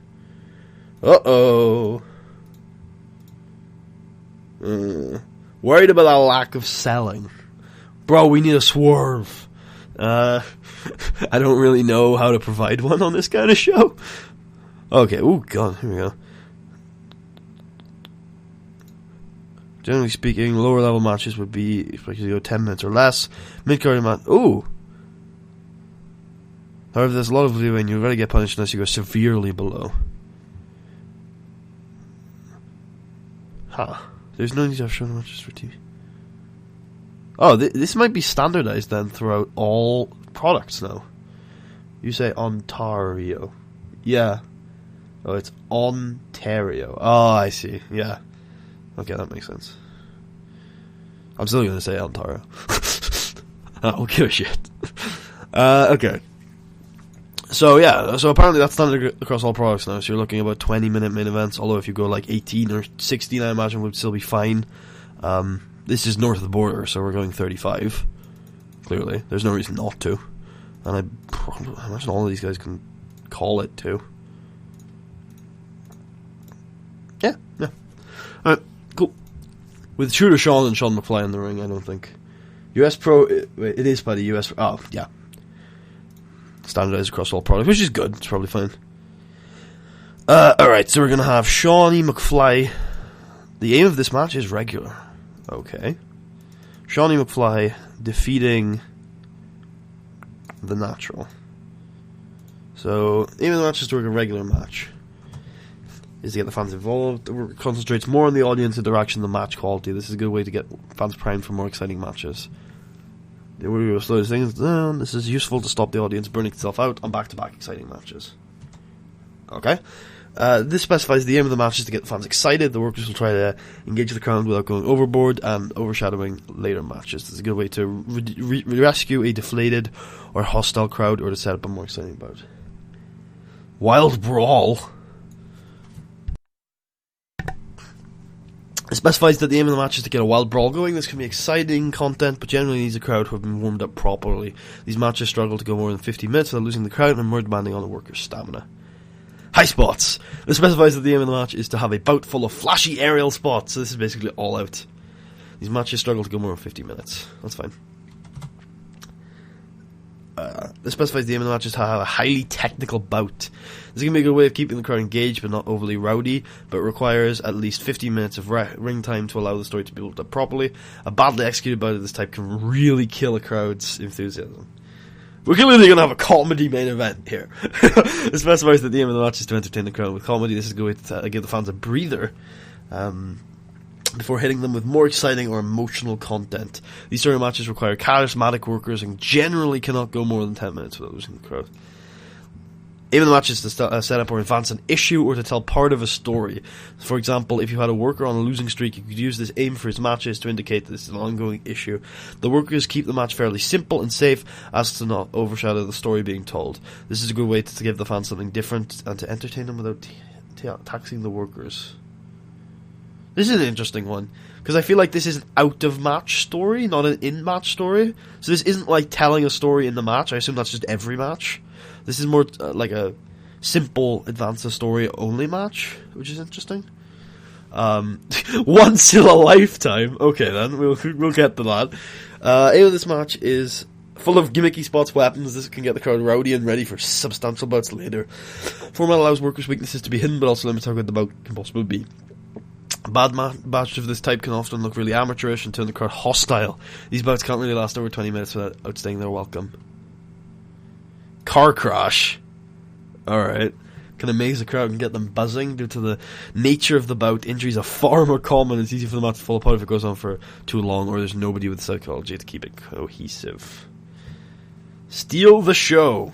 Aim is for the workers to try and put on the best match possible to steal the show. A receptive crowd can eat up these sort of matches. The pressure of trying to steal the show can cause the workers to try too hard and become more inconsistent, however, which can spoil the match. Spectacle. This specifies the aim of the match is to get the fans engrossed in a story-driven match. The workers will try to emphasize playing to the audience, using their psychology to add drama. Good workers who are over can make these matches memorable, but if fans don't get engaged, they can quickly fall apart and look hokey and artificial. Well, that looks like this match. Epic. Point of this match is to create an epic encounter, a potent mix of psychology, drama, ringcraft, and emotion. Quality professionals can pull this off and create masterpieces. The aim is limited to certain. This aim is limited to certain match types. Yeah, I think we're probably going to go more for a spectacle than an epic. I think that's a bit more of a singles like main event. Oh god, voice crack. Probably need to grab some water before the shop closes, but I got some time. This specifies that the aim of the match is to create a unique one-on-one encounter between two legends. These matches are so rare and special that fans can go insane for them. The aim can only be used if both workers are at least 75% of the way towards a Hall of Immortals place and have never fought in a singles bout before. My god. That's amazing. I kind of love that. That, like, the first time they ever fight, you can, like, put it on in a big show and have it be the best match they ever have, kind of thing. Which is kind of awesome. Alright, most of these are quite new, except for quite old, except for, like, Keep It Simple. Yeah.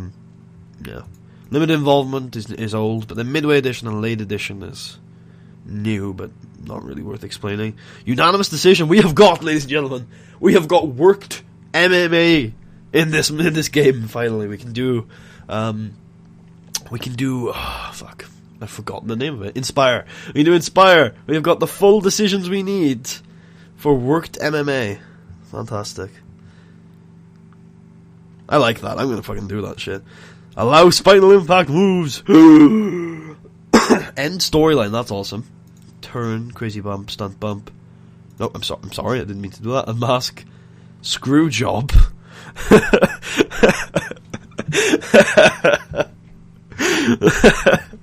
Oh god. Okay then. Alright, well, that seems normal then. So we'll have what? The call-in ring. The slow build has already been thing. Decisive. Open. Submission. Alright. Position main event. Awesome. Thanks for telling me that, game. So wait, if I add, say, a match now between Tim and Hugh, is it going to go above or below it? Above. Okay, yeah, I agree with you guys. I don't think it's stupid. I think it's exactly the same as last time, which is silly because it could have booking from bottom to top is great if it actually books from bottom to top. If you know what I mean, or the other way around. All right. So what else have we got on this card? So this is Shooter Sean and the Can-Am Blondes, and we will have something for Johnny Bloodstone to get involved with. So we'll have Johnny and I swear Johnny and Steve is a tag team. No. I'm not even sure if this is going to be worse than the main, but whatever. We can open with this, actually. That might not be a bad idea. So, yeah, okay. It doesn't really matter who they face. They can face freely anyone. Which means the Aces sounds good to me. Tag teams getting squashed. Nah. Actually, yeah. I thought to myself, maybe I've just convinced myself that we shouldn't squash strong tag teams. We should squash people in time decline instead. Or not squash, but, defeat. Yeah, why not? Nah, I don't know if I want Dwayne in this match. I don't want Dwayne in this match. How about... Well, Jacob Jett's apparently a showstopper, right? Harrison and Jacob Jett. I am in Canada. Yes, confirmed. Oh, well, I have to do a screw job, is what you're saying. Well, perhaps. Okay, so for this one, because Jacob Jett's in it, what about if we go 16 minutes? And... So the aim of the match is regular. Right, yeah. Okay, well. We have to have at least one storytelling match on the card, right? So, I'll have to think about something for that. So, obviously, Steve DeCault's going to go over because he's Steve DeCault. Not Steve DeShit or Steve the Not That Good. They're super fun, trust me, buddy. If I had Hollywood Brett Starr, I would do a screw job, I promise. But, I'm sorry, I can't. Aaron Nash to lose. And with this one, we'll just do an open, slow build, decisive, and I won't say script or call. And that's apparently the main event. No, it is not. It can be the opener, or should it be the opener? What we could do is we could do 15 minutes, or do 12 minutes, warm the crowd up kind of thing with it. Yeah, let's do that. Take out the slow build. And then I'm clearly going to have to do Flash. It's Flash versus Mountie Man. Once in a lifetime. He's in SWF. Just start up for shits and giggles. I know he's in SWF. I saw. Just start up for shits and giggles, save and go at it. Hey, maybe I will. I'm picturing Hollywood Bret Hart. The problem is with Hollywood, he's actually an asshole, whereas Bret Hart is only kind of an asshole. Only kind of an asshole. Alright, so we need a storytelling match. What's the other story we have? It's Tim, Dwayne, and Steve. So with this one, we will do... we'll do like a one-upsmanship kind of story with these two. So we'll have Dwayne and Tim tag with each other. And just take on jobber level heels. Mark Griffin and Amicho Gensai. And we'll do 5 minutes. And we'll have Tim win. And it'll be a storytelling match. And Tim will dominate the match. And that, yeah. Buddy, I really want to have a call with you, Tucker, and even Dave, who wants to just talking about our adventures at some point this week. In the demo? Sure. I don't mind. Maybe. Who knows? There's not going to be too many adventures, I gotta be honest. It's 2 months, right? So I will play around with a lot of stuff, but it's more about learning the game than telling too many stories. Alright, so storytelling. Tim's gonna dominate. Basically, fucking getting in Dwayne's face saying, look, I am the champion. Fuck you. And that's gonna be the story of the match. It doesn't need to be a good story. It's fucking north of the border, alright? We don't have no souls here. What you talking about? What you talking about, son? And then we'll have a tag team match with... I mean, more like what we found in the Cornellverse. Yeah, that might not be a bad idea. So we're going to have Cammy Vesey and John Maverick take on Alexander Robinson and Eric Strong. This can go 14 minutes. And Eric Strong, who didn't get a push, is going to pin Cammy Vesey. And we're going to tell a story with this one too. And the story is basically that Eric Strong is good enough to get a title shot. It's a very simple story, but it's a good one. Wait. Oh, okay. Okay, yeah, this is going to be very confusing. I'm not going to get used to it very soon. Yeah, okay. Quick question, what is your opinion on the new way the card is displayed while booking? The champ losing on free TV? It's not the champ. It's the television champ who's losing on free TV, which kind of makes more sense, and he's gonna have a title shot next week. What's your opinion on the new thing? It's gonna take time to get used to, but it's no better or worse than the last one. And I think they could have made it better. I think they could have had it book from. I think they could have had it run from bottom to top, but have it book the same way as it used to. Because what you could do before is if you booked the main event first, like I did, it would automatically slot into place if you booked from top to bottom. If it ran this way, I think I'm explaining myself poorly. But basically, if they had left the booking the same as last time and the display like it is now, it would have been better. But right now they've changed basically nothing and just confused people. So, not the hugest of fans, but then again, I don't have a problem with it. So, Brown and Haynes can take on some jobber level talent. I forgot I had a women's division. I always do this with North of the Border too. Hugh and Sonny. 5 minutes. Fucking domination. Well, just decisive. There you go. Nope. Gotta remember, I'm moving stuff from the top down from now. From now on. Okay, I'm gonna have the women. We're gonna have a cool down match with the girls, of course. Cristobal Plum and Kinyemu Shashibo. We'll have... Oh! Good test. Alright. These are women's division workers, right? Let's go 20 minutes with them. I don't know, there might be other penalties here, but let's go with 17 minutes. Cristobal over. Open. Scripted, slow build, decisive. Just normal stuff between these two. And then move that back a bit. It's just a normal match in the middle of the card now. Another question, opinion on the skin? I think it's better than 2013. It's still a TEW skin. I'm looking forward to some newer stuff coming out. So, and I'm gonna do a women's tag. Amber Allen and Sally Ann Christensen versus Brooke Tyler and Lauren Easter. Seems like a good match. I know all these girls, they're all good. They're all good eventually, whether they're good now or not, it's hard to tell. We're 12 minutes with these girls.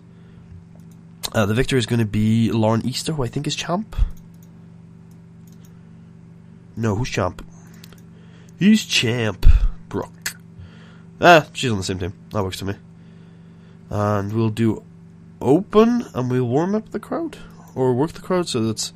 Get the fans involved and engaged. This is a good way to get the fans primed for more exciting matches. Alright, cool. Work that crowd. I'm going to put that on right before the main. And then one more match. And then an angle. So we need a match that'll go in total 5 minutes with the entrances and everything. I need Iceal skin. Yeah, Iceal skin. Yeah, there you go.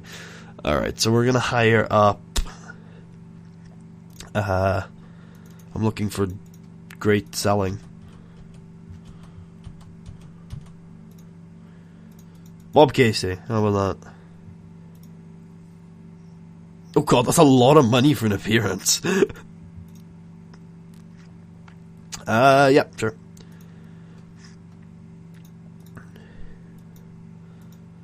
There we go. Bob Casey's going to come in for a cooldown match with the mighty Kavanagh. There we go. 5 minutes. Kavanagh goes over.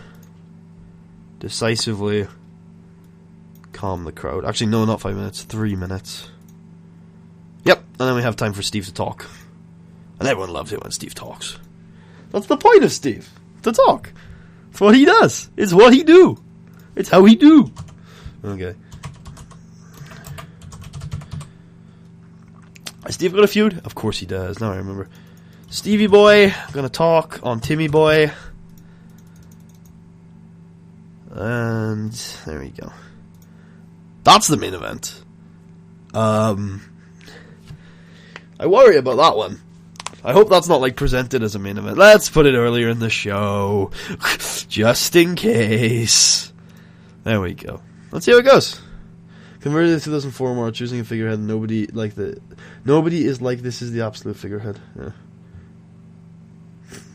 Great, thank you Henry Keys. I know in the last game, in women's division matches, I think the limit on them before they would get a penalty was 13. It's good to know that's changed. Let's just check to make sure.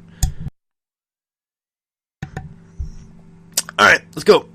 In a 70... Oh, wait. Okay, good. So I was like, why can't I see the dirt sheet? Bad tag team timing between these two, which sucks because they're a good team, damn it. 71, which is good, yeah. I was hoping this would do a little better, I think, because I think it's meant to be the semi-main. Johnny Bloodstone, Steve the Cult defeated Harrison Hash and Jacob Jett. Had an in-ring performance of 60... Oh, okay. I see. Johnny Bloodstone outperformed Steve here. He is clearly the Shinsuke Nakamura of North of the Border Pro Wrestling. He just... Look, if it isn't fucking Toronto Dome, I'm not showing up. I don't fucking care. I don't give a shit. Alright, that's fine. It's 62. An extremely short match. Dwayne Stone and Tim Wesley-Brook defeated Mark Griffin and Michio Genshai in 5 minutes 55 seconds when Tim Wesley-Brook defeated Michio Genshai by a pinfall with a double powerbomb. In terms of in-ring work, Dwayne Stone was head and shoulders above everyone else. Genshai was the weak link. Tim didn't do great, but Dwayne Stone had a fucking GOAT performance there. It's good to know. Let's have a look at the dirt sheet. Holding back, that stuff. Penalized / capped for a short match length. Okay. Declining physical ability for Tim. Fuck you, Tim. Increased due to the storyline. Great. That's good to know. That used to happen, but it's good to know that it's now in the game, if you know what I mean. It's in the dirt sheet. Steve's promo doesn't do too well. I gotta be honest. It's his gimmick, I guess. Oh, and the announcing now plays a part. Because they were like, my God, what's Steve gonna do next? They were like, no, fuck you. And nobody in this match had a particularly good match. Yeah, it was just a squash. It was what it was. What can you do? Apparently short match length again. Oh yeah, because it's like 5 minutes. Loving these new road agent reports and the extra stuff in the match report. Yeah, I like the idea that you can see who contributed. Especially because you used to be able to know when they were off their game, and you could probably guess who had the better of the night, but it's good to know. This isn't good. So none of these two performed well, at least. Neither of them are suited to their gimmick. But they did not get a penalty for time. So whatever, that's fine. This was good. This was real good, and Eric Strong and Cami Vesey had good performances in the match. Considering they were central to the story, that's really good to know. And we will book for next week Cameron Vesey defending his television title against Eric Strong in presumably the main event. No, I'm not sure whether I trust them for that. Bullshit, he says. Oh, okay. Well, it works. Next segment is the cooldown match. Mighty Kavanagh squashes Bob Casey, who had a really nasty night. As planned, the match brought the fans back down a little. Good. It was not a well-executed squash. Yes, it was. Cool. So the requirements are probably the same as last time. The warm-up match got a 60. That's pretty good. Nobody performed particularly well. Amber was the best worker in the match. But otherwise, not very many negatives, though. Just need to improve the workers, which, yeah, it's about what you expect from these two. Amber Allen gets defeated by a figure 4 leg lock. And the main event, 82B, superb wrestling and good heat. Shooter Sean and Sean McFly defeated the Can-Am Blondes when Sean McFly defeated the Natural. The announcing job was pretty weak. Owen Love and Sean McFly both had really good performances. Shooter Sean was good. It wasn't like it was one of the worst in the matches, but it was good. And then the Natural was the worst guy in the match, which is expected because he's not particularly great. Match got the crowd buzzing. Deserved better commentary or announcing. Shooter Sean's improving, which is good. Owen Love's improving, which I think he's pretty old. Natural inconsistency and in time decline. Announcing work. All announcing work, really. Awesome. And the show overall gets a 77, lost its pop in 7 regions. Okay. Well, on the bright side, it was above our required rating for the television network. Okay. Well, obviously we need to be doing a little better than that, which worries me because the main event was quite a nice one. So I don't really know what I'm going to do with that one. Hey Nigel. Hey Nigel, please excuse my writing. I'm not paying your travel costs. Alright. Oh yeah, does the appointment of Steve DeColt as the figurehead done anything for us yet? It's been 3 days, it's not yet fully established in the role. They're like telling me, bro, you had like a statement the other night saying he's the ace, and then you ran a show where he was in a tag team opener. Bro, give it time, bro, okay? It's all about the angle, bro. Calm your tits. Which is like, okay, fine. Also, have you noticed how much it costs for your own network? Yeah, it's about 20 million for North of the Border. With 9,000 monthly upkeep, weekly upkeep, something like that. So what I said was for a big company you're looking at about 5 years into the game to be able to do one pretty easily. So that's probably a decent way of looking at it. So we just came under. We were really close to having a good enough show to not lose pop. So I'm a little disappointed we didn't, but I'm not too disappointed with that one.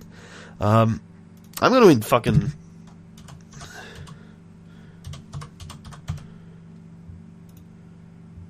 There you go. Dwayne deserves to be in there. Of course he does. Or even now. It's 26 million. Well, I'm going back to 2013. Why not just play the demo, man? Like, you can play 10 shows of a Western style company. You can play 0 of a touring company unless they tour in January. In which case you can play like fucking 20 shows. And then you can play 2 shows of an indie company. Space it out a little bit. Have a look at the world. There's so much to look at. Oh yeah, I wanted to do Sean McFly, future inductee. Yep, that's perfect. Upon retirement, only Stones get in before they retire. Victoria, Victoria, Victoria, Victoria, Victoria. Stevie Ray in the Hall of Fame. If it was Stevie Richards, I could understand. That man like slammed Andre the Giant, Andre the Dragon. I think I was about to say. All right, well, I'm going to take a quick break. I think if anybody has any requests of stuff to look at, I know there's quite a few people here. Thank you all for watching. Well, I'm going to take a quick break. You feel free to comment. I'm going to play a little bit of music. I'm just going to head to the store, pick up some water to lubricate my voice, and we will at least finish a couple, maybe a pay-per-view of North of the Border. Any requests you want me to look at, want me to see, want me to do, all up to you. But for now, I'm going to just throw on a quick little graphic of 1 second. Here we go. So, yeah.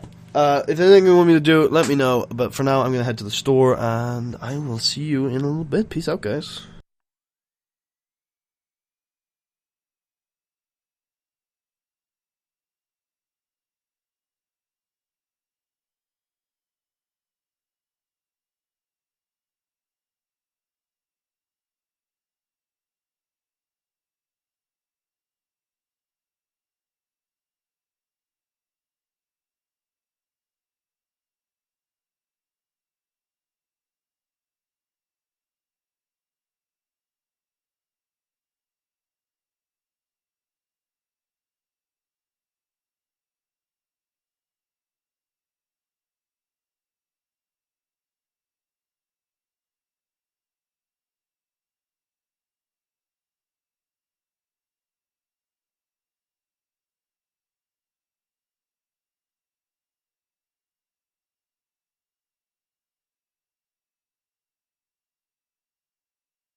Alright, we are back. Thank you for those who have stuck around. We are going to jump right back into it. I now have water and food and everything I need to play TEW all night, basically. So let's see what we can do. I think we're just waiting for signings to come in. I guess I can have a look at the emails and stuff. I know Tugger does this like every day. He like looks at the emails and I was just like, this is just not for me. I just can't do it. I just don't find them that interesting. Alright. Holy putty, says Ben. You had 9 people watching. I had 13, I think, at one point. I think it was the highest tonight. But yeah, it's a new game. Lots of excitement, I'm sure. Alright. Let's have a think here. Is there anything... Tiger says morning. Yeah. Alright, let's just, oh wait, someone's on the radio. Oh, it's Boneyard. Clearly we need to sign Boneyard. Super Agent Max Forbes is the manager from Australia. Check BHS. I did. If you didn't, I guess you weren't here when I freaked out and said, fuck you, Burning Hammer. You've lost me. It was like I was reading the bio. I was like, they've lost lots of fans, and then I said yes, including me. All right. Holy shit, this is new.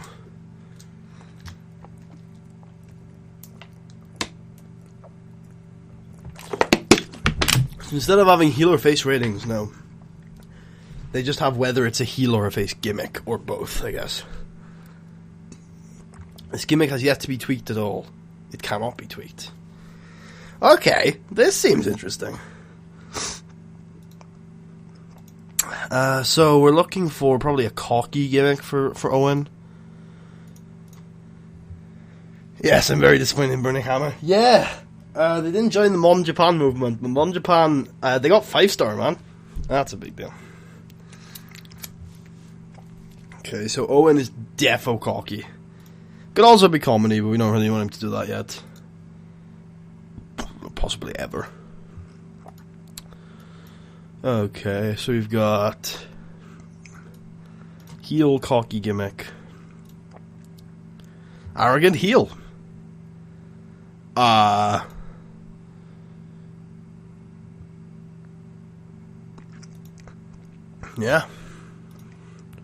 Wait, are these people in the world? Oh god, that's awesome. You just be like, yeah, I want to run this gimmick. Find me a guy to do it. I feel like that's that's great. I just saw Big Smack Scott on that list. There's no like level of creative freedom anymore, I guess. Also, you kind of called it with US Pro doing really well. Yeah, in a couple of ways. It's just the way the industry was shifting.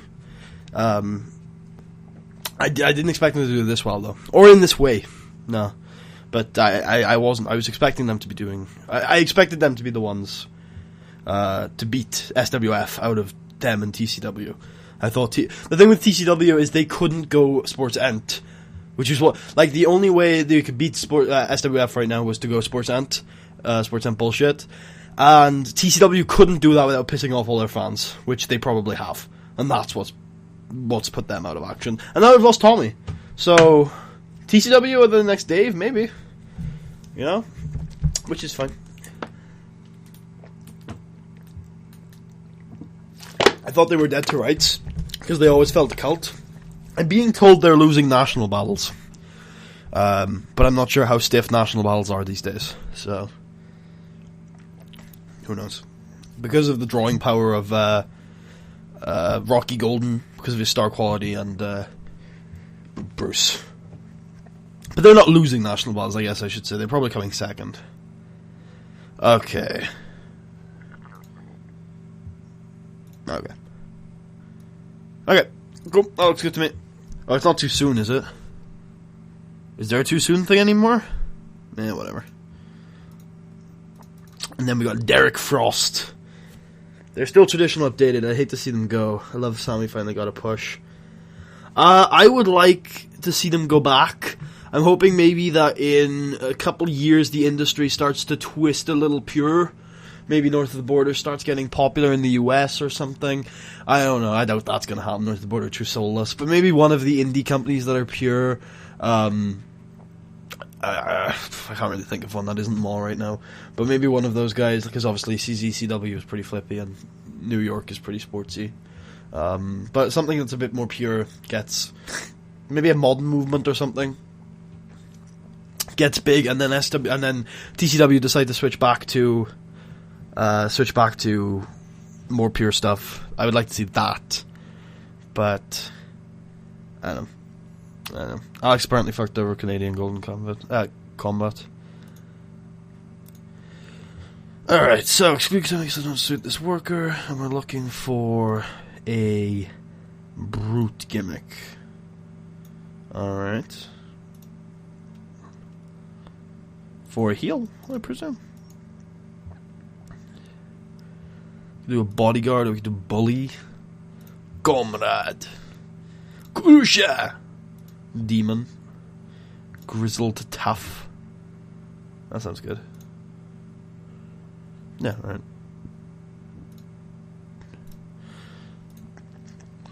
Let's have a look about what Ben's talking about with Canadian Golden Combat, shall we? Those are dojos. Canadian Golden Combat is the cult family. Blah, blah, blah, blah, blah. Allowing his son Alex to control. Unfortunately, the pressures of being in charge seem to have finally brought out the worst in him, and fans have noticed a drop off in quality, especially since Alex decided to take over the booking too. With only 2 of the cults still actively wrestling for Canadian Golden Combat, many feel the future looks bleak. Ooh. Well, that's a challenge. Go fucking do it.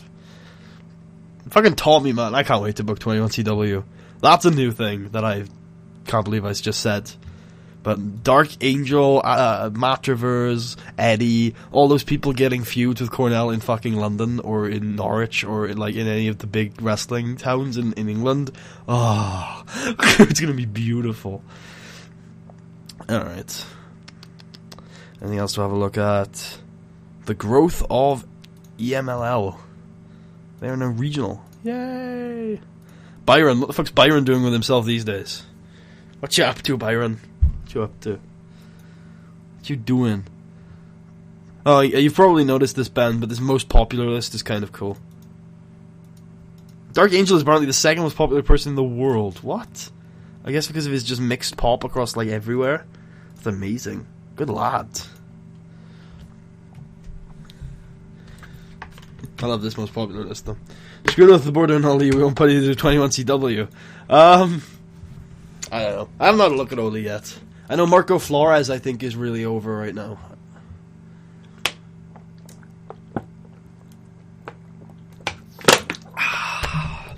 Beautiful. I almost think they should replace the Power 500 with a pure workers list then, because Power 500 right now is best matches, which is a mixture of entertainment skills and work rate skills, because obviously you can have a lot of people are carried by their pop and stuff in that kind of regard, but I don't know, it works fine as it is. It's pretty cool. Okay, so we brought in our 4 guys, the next generation as it were. I'm surprised how many people on the American indie scene are Canadian. Yeah, so that was helpful to bring in a couple of those boys. And, of course, Nigel. And, of course, Brian, who... Yeah, those are not American indie guys, but, still. I think we're just waiting for the next show. Again, if anybody wants to have a look at anything, I will have a look. I also love the Hall of Fames. Yeah, me too. I think they're a welcome addition. The more customization, the more stuff you put in the players' hands, the more mistakes don't matter, if you know what I mean. If you make a ton of mistakes and oh, we fucked everything up, then if the player has a ton of customization, they can kind of fix that themselves. Where it's oh yeah, the game doesn't quite work the way you want, but we can kind of mess with it. I'm so glad because of Mean Gene. Why? He has a good role. Running the SWF's dev fed is a good position. I'm sad he retired early though. But He did have a lot of miles on that body, though. He was around for a while. But I do understand your disappointment he retired so early. But you got a good gig.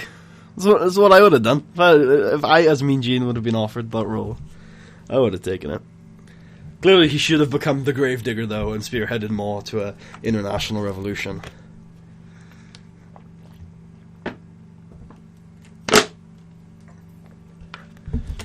Oh, somebody's already dead. Hello, T-Man. You don't like they left Maw? At least he's in the Maw Hall of Fame. He's one of, like, I think it's him and Cord, I think, in the Maw Hall of Fame. And Cord isn't in the TCW Hall of Fame, which I find to be egregious, outrageous, ridiculous, ludicrous. Okay. So we got John Maverick and James, Lord James King. Cool. Oh, that's good to note. Monkey Man is... well, somebody's already dead. Was Monkey Man a bit of an asshole, then? How do you think this would do? A Tommy versus Flair? Well, the thing is, with Flair, is that his heel selling was great, and that Tommy's offense is all that's good about him. And he's also a really good face offense. So probably well, but like it's still Kenta. Like Kenta's good, but not. He's not someone who's going to put on a 5-star match even with Flair. So you're looking at a really good match of the year candidate. Redwood is in the US Pro Hall of Fame. I know. So is Sam Strong, and didn't he wrestle a year for them or something? Okay. 2 new gimmicks this week. So, whichever one you think would do better. Mid-age Flair, late 80s Flair would probably be the one that I would pick. Just grab him and pull him. But any Flair is good Flair. Even in 08 he was doing good work. That's just miraculous. In 08 he was doing better work than Trips ever did. Let's just say that much. Alright. So, we have a match booked for tonight. That's a clear one. Cami Vesey versus Eric Strong is our semi-main event, or warm-up match, whatever we end up doing with it. God, Eric was abandoned. Fucking Eric. I'm so sorry, Eric Strong. I'm so sorry I wasn't there to help you. I would have campaigned. Putty throwing shade at Base H. Yeah. I'm sorry, he's just not very good. He had one really good match, but then that match was against the best wrestler, arguably, of all time. And if you don't say he's the best wrestler of all time, I don't see how you can't say he's second. Aside from Flair, I don't see an argument for anyone else. Alright, so I guess you could see an argument. He's at least top 5. Television championship. So they can go 20. Yeah, I feel like that's appropriate. I think we can make this a spectacle. Let's do a steal the show. No, let's do a steal the show on this one. I'll have Cami Vesey win the match. Rips. And we will have it be open. I'm not going to script it. Not call it either, though. Slow build, decisive, and we'll have a pinfall finish. Yeah. There you go. And then we need to do some sort of thing with Derek Frost, and we need to do something. Late 2007 is when I first started watching WWE, and I remember Flair being amazing. I remember in late 2007, I think he was feuding with MVP, doing his if I lose I'll retire thing, which is if you remember last year when Cena was doing the open challenges, and it was he has a match every week that has stakes and feels important and was good. Flair's run as If I Lose I Retire wasn't as good as the open challenge stuff from Cena last year, but it was kind of in the similar vein where it was every match that Ric Flair wrestled had stakes, and that story was really great. And obviously Ric Flair is a fantastic worker, so which a really good run of matches. That was some of his, not his best career work, but definitely some of his best WWE stuff came in that last period when he was doing that retirement angle. Alright, so we need to do something with Derek Frost, we need to do something with Owen Love. Owen Love is easy. We're going to do Owen Love versus Shooter Shaw in the main event. Yeah. It's going to be 40 long minutes of hot pro wrestling action. No selling. Why would we bother selling? What's the point of selling? Zero selling. No, they're just going to beat the shit out of each other and pretend to sell for 40 minutes. So the match is going to be a spectacle, I think. Unless storytelling is keeping it simple, right?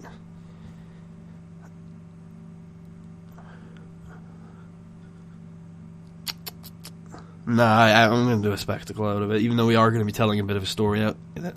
So it's an open match, it's a call-in ring, slow build, it's decisive. And we are going to have interference?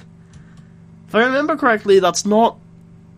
That doesn't turn anyone off as long as it's not an interference finish. Yeah, pretend to sell. You know? Like, you're, like, selling the wrong body parts. They kick you in the gut, and you're like... hold your head, and you're like, ow, it hurts. Isn't that, you know, selling? Yeah. So I'm going to have interference and hope that it doesn't just bomb the match. Why can't I remember the other guy in the Cannonballons? Probably because he's the worst one. He's the one. Oh, it's the natural. There we go. Now I remember. And yeah. Yeah. And well, what the story's going to be, basically, is... I didn't say it, Victor. The story's basically going to be is that fucking Shooter Sean beats the living shit out of both of them for like 35 minutes, but that darn numbers game gets the best of our hero. And that kind of wraps us up in the main. I'm going to have a match in between these two, I feel. So, what else could we do? We could do some tag team building. So, Iron Might. No, that's not really tag team. Tonight, Robinson and Bennett. Yeah. So, we'll start pushing Robinson and Bennett towards the tag titles then. Or towards a tag title match. Not necessarily the tag titles. So, Monty Man apparently had a good backstage incident. So, we will do... I kind of want to start another border save just to get some matches in and shit. Yeah. Yeah. I mean, at that point, when you just run a touring company or something, go run Pride. Because you can run, like, 20-odd shows with Pride before the demo ends. If they start touring in January. If they don't, I recommend just changing their touring schedule up a bit. So we'll have Alexander Robinson win the match. And just have it decisively decided.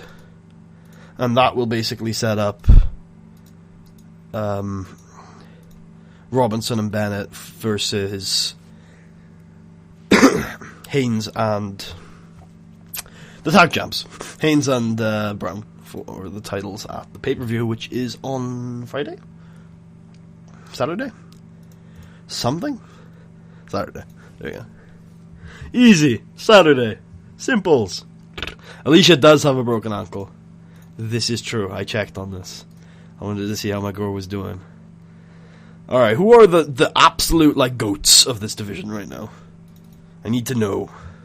Is there a goat? There are no goats. This is unfortunate. There is Lauren Easter, though, who could have... Yes, Yoshi is not only PGHW champ, he's like 92 overness. He's apparently like an iconic star for Pride. He's fucking huge. And I looked at him, I was like, oh, they finally made him like the guy. And then I was like, oh, he's 40. Maybe it's a bit too late to Pride. But you tried, and I appreciate the effort. And Vortex has Kevin Nash disease. And Casey Glenn is a fucking junior, fully fledged junior.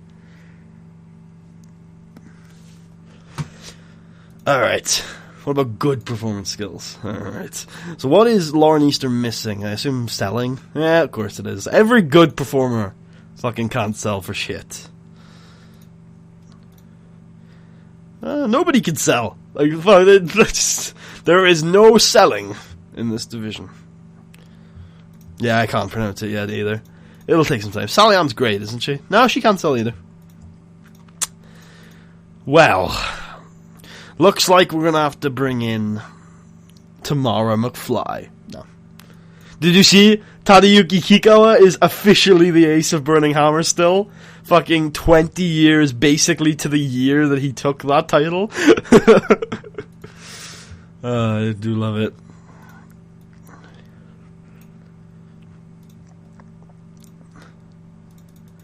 Okay, Lauren Easter wins.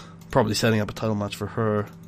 Open, scripted, slow build, decisive. Yeah, Kikawa Lariato! Well said. Well said. Alright, who have we not used? Johnny Bloodstone, Dwayne Stone, Tim Westybrook, Steve DeColt, Sean McFly. I got an idea. Yeah, I think this is a good idea. This is actually a fantastic idea. I've just had the best idea in the fucking world. So, we are going to run a 6-man tag tonight. Simple 6-man tag. It's going to be the Aces, and Brown and Haynes, Steve DeColt, Dwayne Stone. This is going to be too good. This is probably going to have to be like an opener or something. And we'll run 25 minutes on it.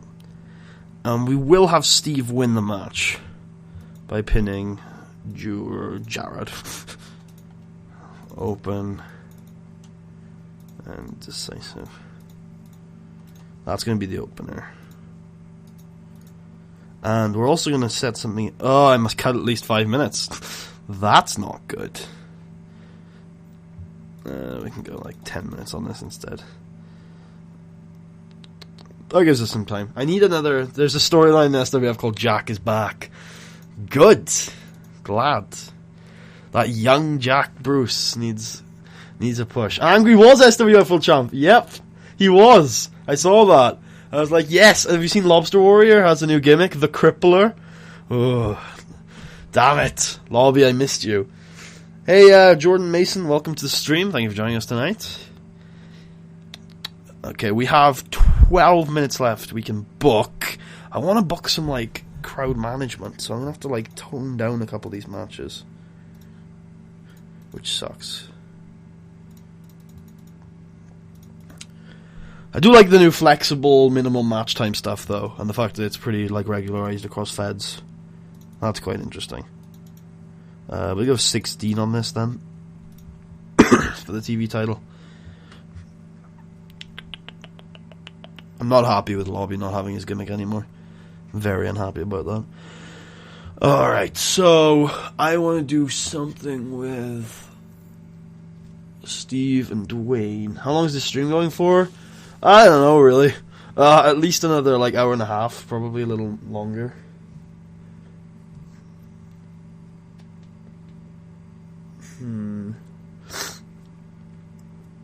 What do I want to do here? What am I actually thinking about doing here?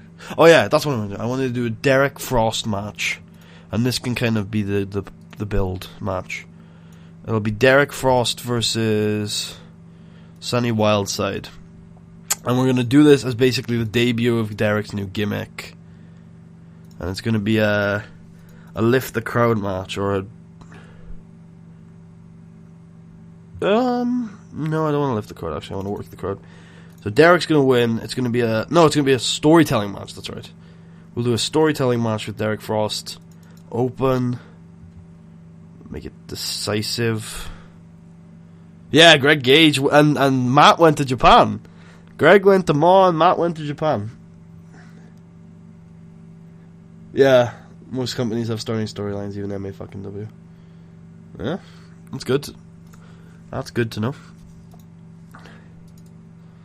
Oli didn't last time. Because I opened up an Oli save recently to have a look at it.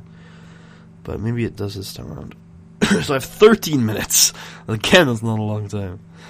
So the story about this match was that it was basically a simple story of Derek Frost's new arrogant persona, which I think could be reasonable. Who was in the area? Oh, look, it's Sony Dan Stone. What? Why wouldn't you want to come in and do a little promo for us tonight, Danny boy? Come on. It's very mean of you. Why wouldn't you want to come in and have a promo? Okay. Exclusively in the ring. Enhancement talent. There you go. Rick Law's back where he belongs, being the face cop, big guy. Basically Big Boss Man. Alright, we'll have a cooldown match with John Maverick and not debutant, but one night only, Lionheart. Well, he does have stories this year. Good to know. They did not last time. Which is a good thing, because often, like, what I'll do with starting stories, I'll just run them for ages. So, it's good to know that that'll be a possibility. In Elite. Calm the crowd, and then we have a minute to add on to here. And we will do basically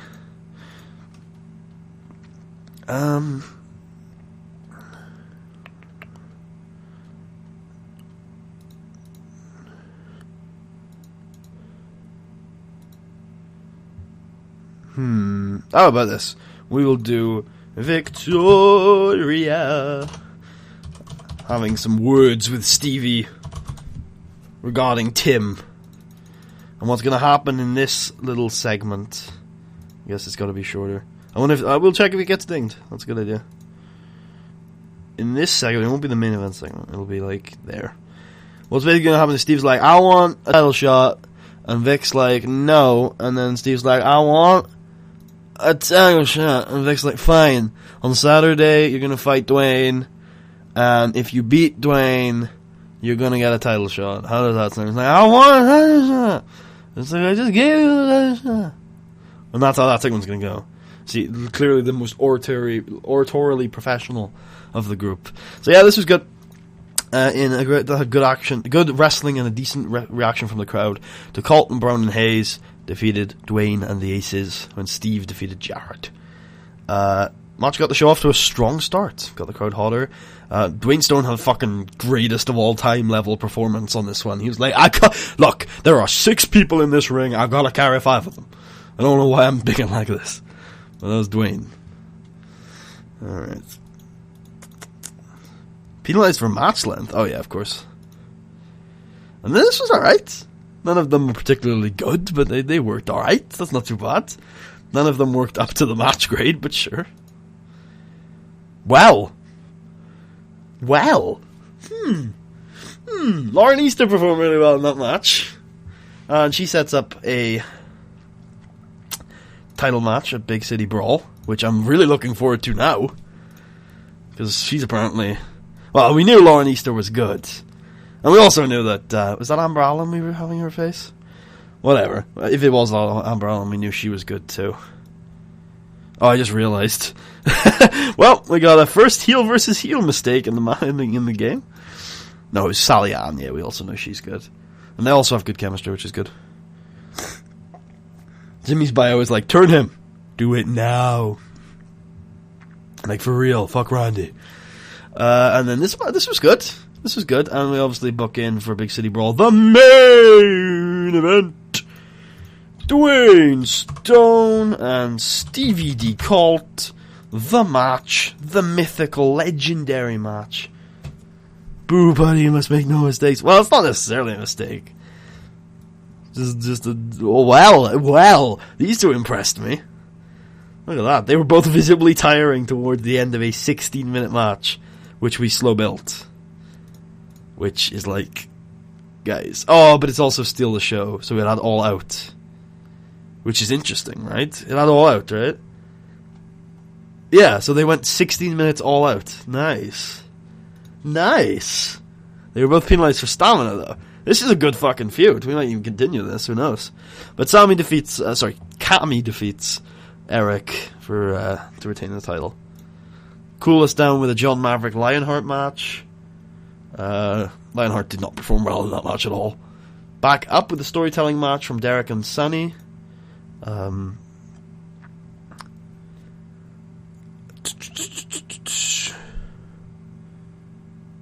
Complete gimmick change? Okay, average isn't bad. You're gonna have to. That's probably something to learn. And then the main event gets a 78. It's not dreadful. They both performed alright in the match. Yeah. Yeah, it's all announcer's fault, really. But, yeah, it was alright. Owen Love wins the match. And, also gets a new gimmick. Great! Fantastic. Owen Love is doing well for himself. And lost his pop again. Well, we're not too far off. We're 2 points under what we need. Here's looking at you, Dwayne and Steve. Oh, buddy, Dawn from Conan. Yeah. Dawn, Steve, and Rich all left SWF on the same day. She also has a last name now. She also has a last name now. What? What? You want a pay rise? Fuck you. No. Alright, sure. I don't really care. Go for it. Go for it, mate. Fine. The Black Wednesday betrayal. Yeah, Tucker was the one that alerted me to that little debacle, as it were.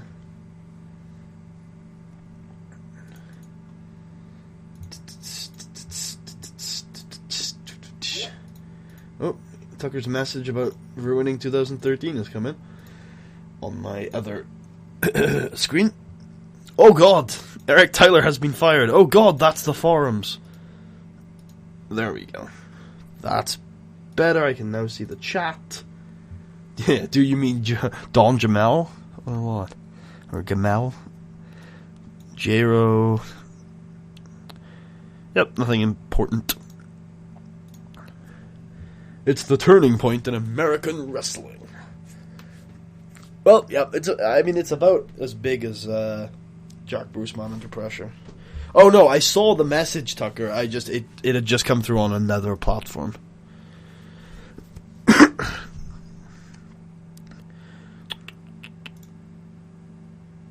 Okay, we got our boys. We got our boys. So we now need to position them on the roster. Push, not yet assigned. Alright, so we need 2 faces and 2 heels. I think we clearly have the 2 faces and 2 heels. I don't think this one's hard. Yeah. Okay.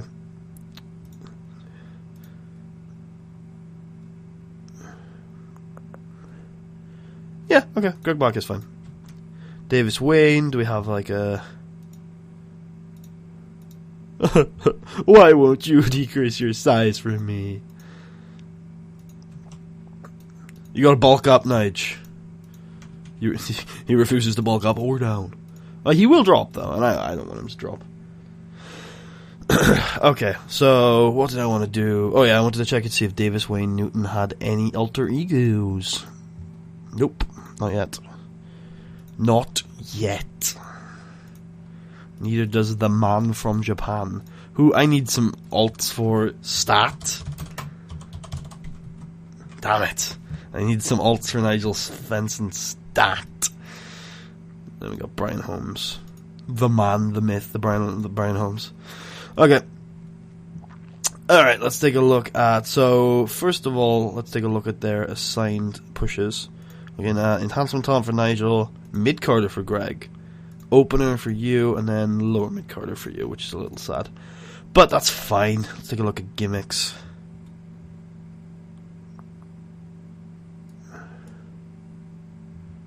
Okay, not doing that then. Who else is in the company is Straight Edge?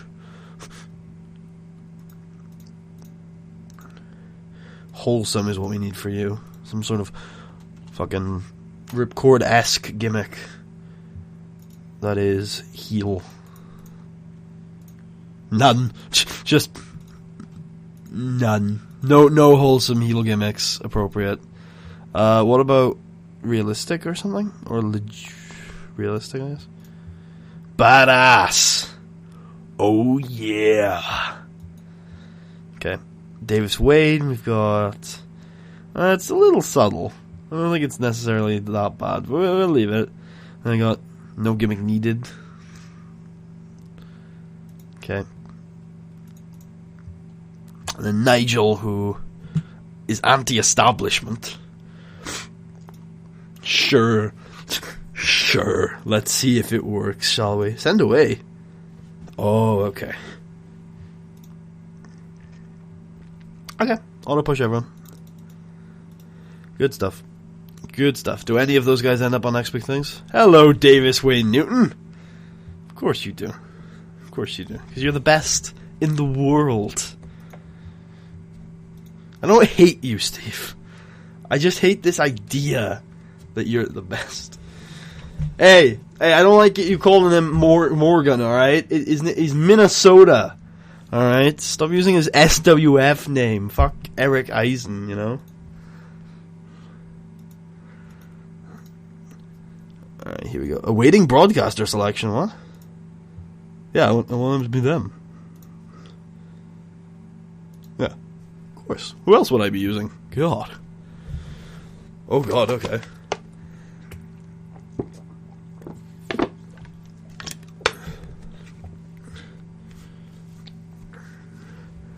Clear the air. Medal.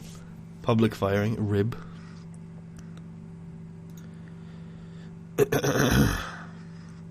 Alright, let's get this shit rolling, shall we?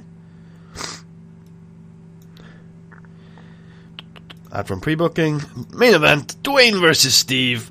The Stevening. This is actually perfect, because Dwayne has all the stats aside from selling, and Steve is the best seller in the biz. This is going to be balls to the walls. Amazing. You get messages about people needing gimmick changes. Yeah, I know. I already changed them. Also take this, it works now. What, the two? I've already got the alts, I just don't have... I need to, like, switch them over folder-wise. I don't want to fuck up this new pack. Yet. Okay, so we'll go... 54, maybe. How much can Steve go? Go 45 on it. And we will have Steve win, because he's, you know, lol Steve wins. Once in a lifetime. What? How the Game. Steve the Cult is clearly ready for the once in a lifetime. Once in a lifetime too. Yeah, clearly. Needs to be an epic. Be open, called, I think slow build is automatically put on epics, but whatever. Decisive. Yeah. And how over is Dwayne? He's over enough. And then Steve is obviously like GOAT. GOAT Steve. Steve, best of all time. Yeah, even Tucker agrees. Steve GOAT. He is the figurehead. He is the ace. He is the guy. He comes out to defeat all of the Canadian invaders, aka Dwayne Stone. See, that's why his feud with Sean McFly is clearly he's the face, because he's defending against the evil American invader. Obviously. We will go full, like, Fatal 4-Way! And we will have Eric Strong, debutante Greg Black, versus Cammy Vesey and Mountie Man for the TV title. That timing was beautiful, yeah. And Cammy Vesey retains by pinning Mountie Man. Mountie Man! Da-da-da-da-da! Da-da-da-da-da-da-da-da-da. Okay, and we will obviously throw in our women's title match, which could very well steal the show. So that's what I'm going to be requesting that they do. Go 18 with it. No. Let's go just enough to slow build and steal the show. So Brookie wins. Brookie wins. Open, call it. Slow build it. And decisively finish it. Steal the show, girls. Don't. Car crash, Brooke Tyler Laurenista. That's a car crash I'd like to see. Alright. Lauren Easter is unhappy. I'm already pissing people off. Should I do a screw job? No. That's the semi-main. Then we've obviously set up a tag team match. Playa. Holla holla. And this one should be good. Go 16 on it. Have Harlem Haynes win in an open, scripted, slow-built, decisive match. I want to put the belts on the line. Thank you. There we go. We have our big matches. Now we want to put some little ones in. So, looking for things like the Aces and Canon Blonde. No, we don't want the Canon Blonde in the match.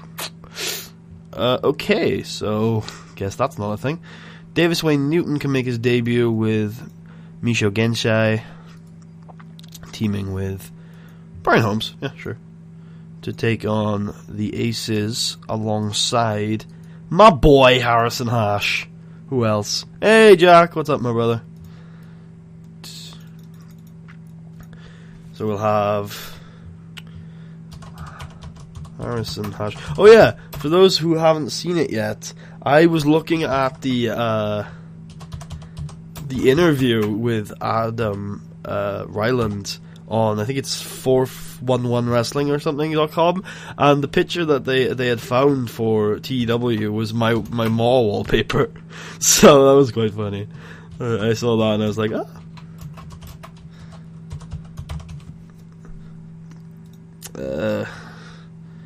Then we'll obviously make it decisive, because this is Canada, bitches. Gonna make everything decisive. This is just that's how it goes. Alright. Who's in the area? Oh, it's Elysian Scottsfield, otherwise known as Larry Wood, or Billy Wood. Ah, what a lad. And we've also got Romeo Romero. Huh. Oh god, we got Spencer Marks in the building. Look at that. What a man. Well, nobody we can really hire for job work except for him, so. Still think you can claim royalties. Royalties for what? I took pictures that I don't own and put them on a black background. And I'm pretty sure that article doesn't even make any money. So I just signed a guy, I forgot to put him on the roster. And we will have him be an enhancement talent, obviously. That's all that I've signed him to do, is to job tonight. And he will obviously job to the one, the only Tim Westy Brook, I think. Yes! Okay. Brilliant. We need to do something with Sean.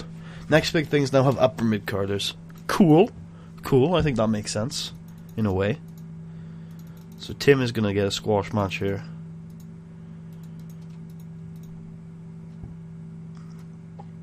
Decisively won. And then I want to do something with Sean and Johnny. So let's do... I know what I can do. This seems like a perfect idea.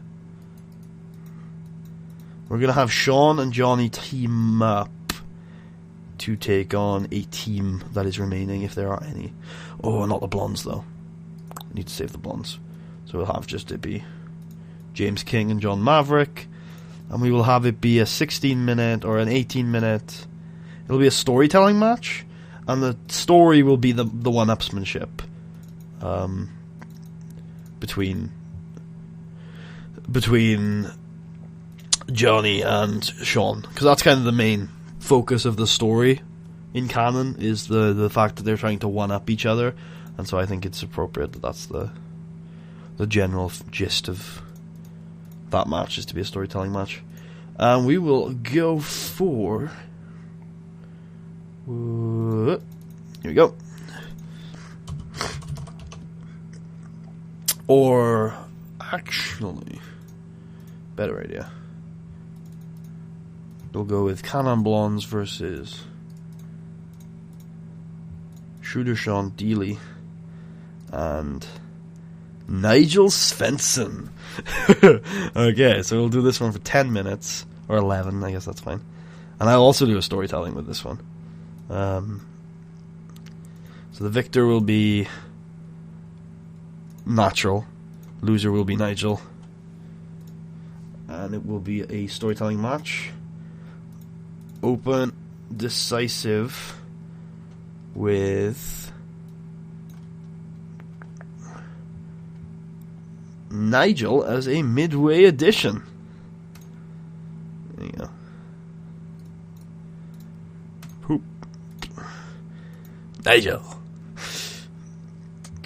And then we need some sort of good match to warm us up before the main. This seems like a good enough match, but I want to cool down first. I want to cool down women's match where Cristobal squashes this new Japanese woman who appears to be the new Kinye, which is fine because the original Kinye was good. We like original Kinye. Calm the crowd. We do love you, Nigel. And then we will hype the crowd back up again with two mid-carders battling it out. Derek Frost and the mighty Kavanagh. Massive battle. Great stuff. Frosty goes over. Open match. Lift the crowd. Ready for their massive main. Keep mighty Kavanagh strong if you have to. Don't really care. Boom. Alright. Perfect timing. This is Big City Brawl. 10 match card. Let's do this. Come on. Yeah. Opening match gets a 72 B-. Cameron Vesey defeats Eric Strong, Greg Black, and Mountie Man. Really good performances from Eric and Greg. In a 65, Brooke Tyler defeats Lauren Easter and defends her title. Not bad, not bad. 63, Tim squashes Romeo Romero. And Tim had a good performance out there. The tag team title match is a 71, 71 C+. And, yeah. 78 B.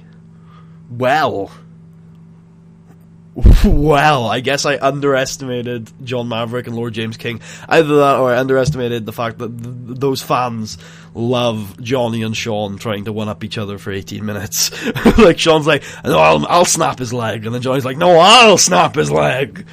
Sean was even off of his game and still fucking had a 91.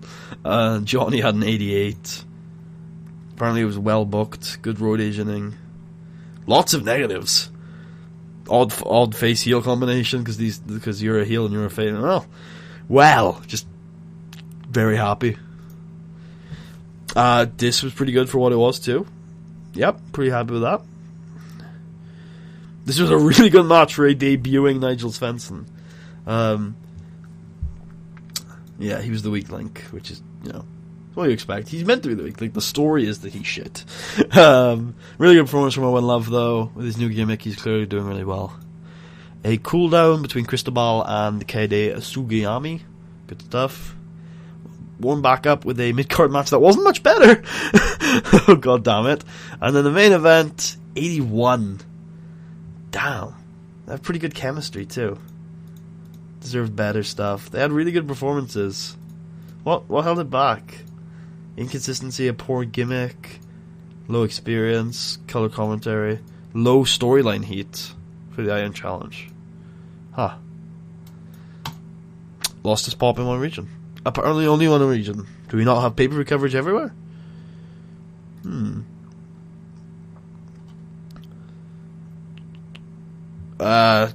Usual stuff. Just, is there anything new? Nope. There you go. Normal stuff, then. Okay, I'm unhappy with that main event. That was mainly probably because there was a shit match before it. Probably could have put anything else before it, honestly. Probably should stop worrying about outshining stuff, because we're not really in a position where we're going to put on 2 great matches.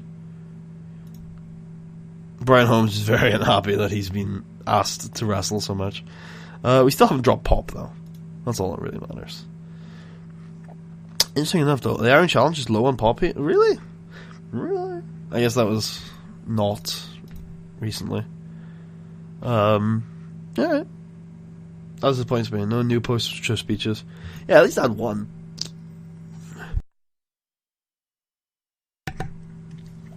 Alright then. Come on, let him be fully established. He's clearly the guy. Come on. Come on. So, is there anything else I want here before we move on? There's national battles. I don't think much has changed, if anything has changed. So, yeah, just move on. Well, maybe check Pop. Yeah, maybe check Pop. How's Stevie doing? Still the same. How's Dwayne doing? Still the same. Good. Well, that's really all that matters. Nothing has changed. In TEW, it all stays the same. Alright. Samoan Machine joins 21CW. They're preparing. What? Oh, she got really big. Give everyone a bonus. Yes. You all will have money. Nah, I'll just give you a bonus. Oh, no, that was easy. Can we tweak Steve's gimmick? Because apparently Steve's gimmick is holding him back. Because if it wasn't for that gimmick, I would imagine Steve is the greatest of all time. So, wow, Egomaniac rated awful.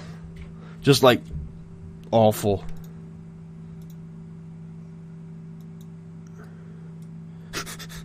The rating isn't going to change, is it? Wait, remember it was given a lifespan. This is a hidden value between 6 months and 6 years that indicates how long the gimmick will stay fresh.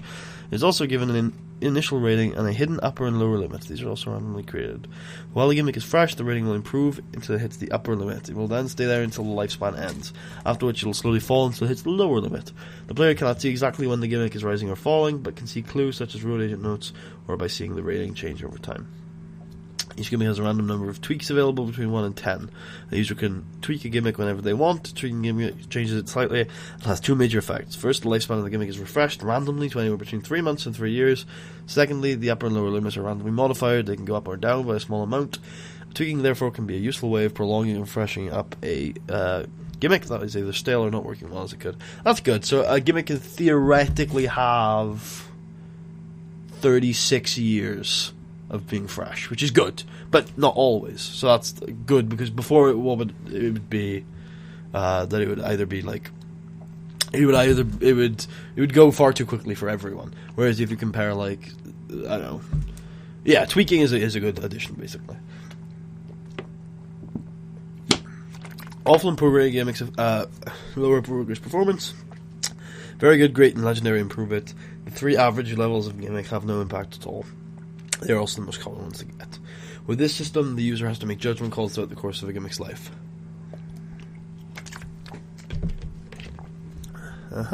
Okay.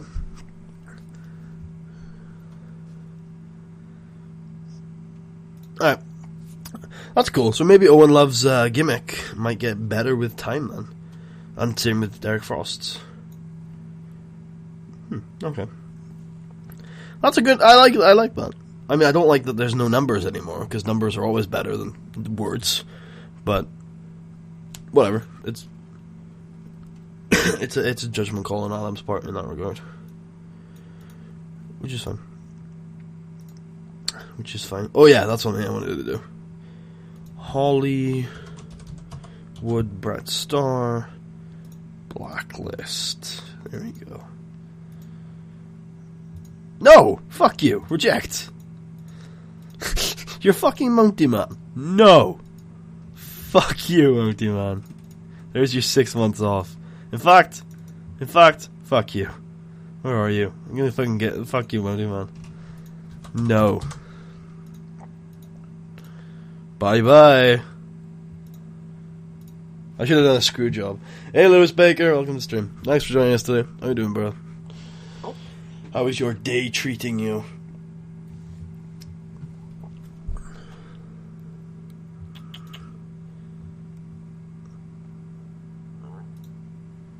How is your day? You're a fucking Mountie, man. Wrongful termination. I dare them to prove it. I dare them. I double dare them. I fired him because he asked for a pay rise. I think that's very, very rightful. Fucking wrongful termination. Holy shit. Holy fucking shit. SWF are getting 8 million viewers right now. That's like top of the Attitude Era kind of stuff right there. TEW on the other hand are getting like 5 million. Oh, they're on the Pop Network now. Shit, they left, I think it was CANN? Oh, no, that's wrong. What were they on? NCTV? I don't think they were on the Pop Network before. What are 21CW shows looking like? With their new ace of the company. Figurehead none. Bullshit. Straight up bullshit. There is very clearly an ace. Why the fuck are you wasting your time? GNN. There you go. Oh god, they have a tag team! It's the Cornell family! Oh, that's beautiful. And very clearly the best thing on the card. Oh, that's beautiful. Oh. This fucking roster, man. They might be one of the biggest feds in the world right now.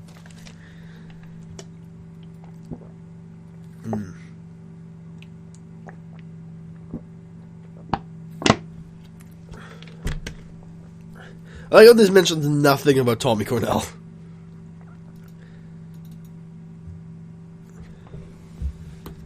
Cornell sold his stake in. They had to settle for being the smallest of the big three, under mounting financial pressure. Cornell sold his stake in TEW in 2015. He returned to the UK that year, making a shock debut for 21CW live on national TV. Ya boy! Fucking. That's got to be the biggest thing. Is him going there? It's insane. It's got to be, right? In the Cornell verse. What the fuck happened in the C-verse? Everything has gone horribly wrong. US Pro are the biggest company in the world, and Tommy Cornell now works for 21CW. And I'm not even joking. That's all true. SWF have signed everyone and renamed them to disgusting things such as Joey Morgan and I think it's Jimmy Hernandez, as well as Mikey Lau. Damn you, Rich Eisen. Or Jerry, I think, is in charge now. I should have done a public firing with Mountie Man. Clearly. Alright, so, what are we doing tonight? We are gonna do...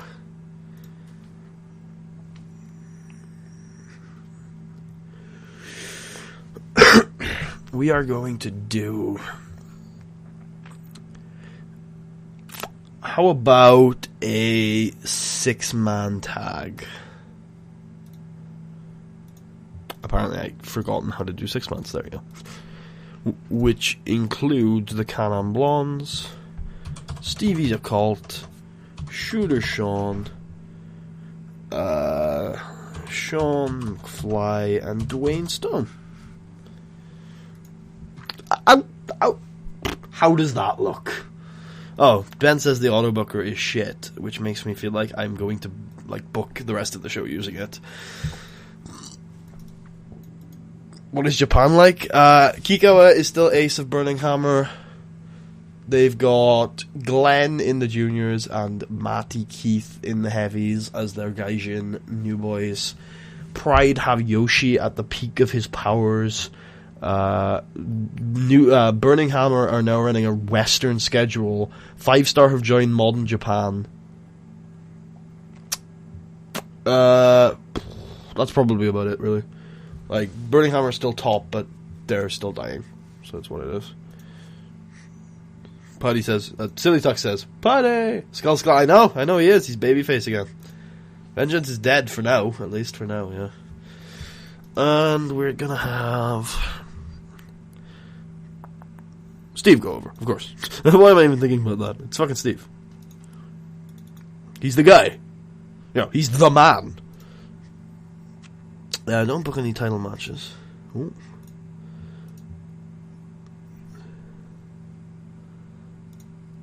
Okay, cool. We'll see if this works. So we'll do 2v2.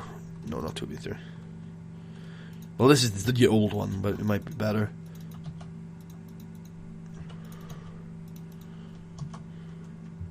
This one can go mid-card, upper mid-card. Oh, this is also useful. Where is Okamoto? I don't know, probably still in Black Canvas. Is that where he was? I can't remember.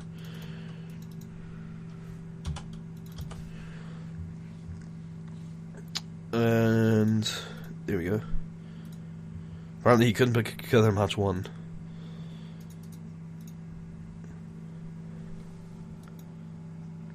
And we'll move that one to there. I mean, he's to book at least another 14 minutes. So Jacob Jett, Harlem Haynes can go 20. And Stevie DeCault's going to cut a promo. Because what else would he do? Actually, isn't there like a custom pro angle writer? No, isn't there like a easy to... How do I get out of this screen without actually writing the angle? Close record. Isn't there... don't you remember there was that freeform angles feature or something? Oh, there it is. Freestyle angle. There you go. Perfect. Steve DeCault, Timmy, and Dwayne. Dwayne's off screen, Timmy's on screen. You're rated on entertainment. Success for all. 6 minutes.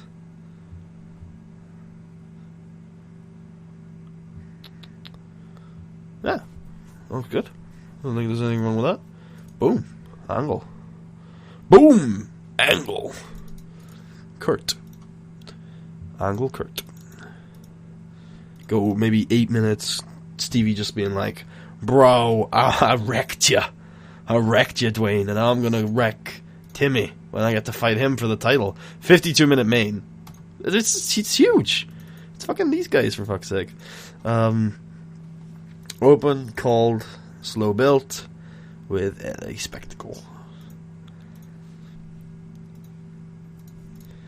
Let's do this! Davis Wayne Newton is not in North of the Border Pro Wrestling. I signed him. I've signed 4 people. I have signed Davis Wayne Newton, Nigel Svensson, Brian Holmes, and Greg Black. Those are the 4 people I've signed. Alright, so an 80 with Tim White. No, that's supposed to be Westybrook. God damn it. That's fine. This was okay. Nothing disastrous from the auto booker yet. Still nothing particularly disastrous yet. Yeah, it's alright.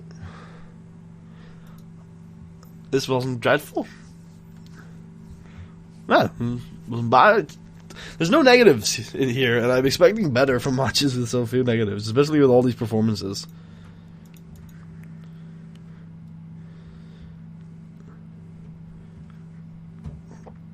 It's probably the announcing, to be fair. Whoa! I forgot about the storytelling matching.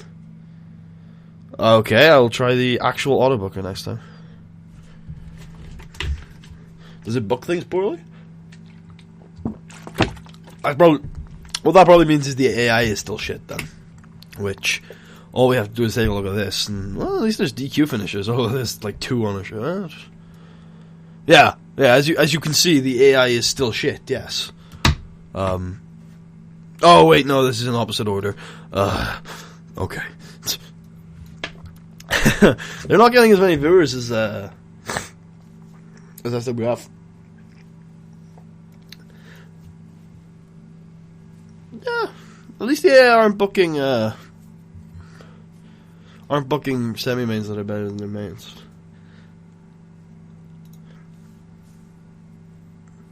Yeah, well, that's a little better. Fair play. Apparently Yoshi was the man. Yeah. I think I'll try Pride out after this, because the Pride is often the, like, guaranteed one. Rich money? Do you mean in US Pro? Yeah, if you, they had the event that, like, changed a lot, is that this billionaire came in and, bought US Pro, and Rich Money, Steve Fraley and Dawn, I forget what her real last name is. She has a real last name now. But Dawn the Cheerleader all left SWF on the same day. So, and yeah. Shit's gone to pot on the US scene. That's why I've left. I'm like, no, I'm gonna leave the US for a bit. Look, it's Hell's Bouncer. Ben's favorite bodyguard.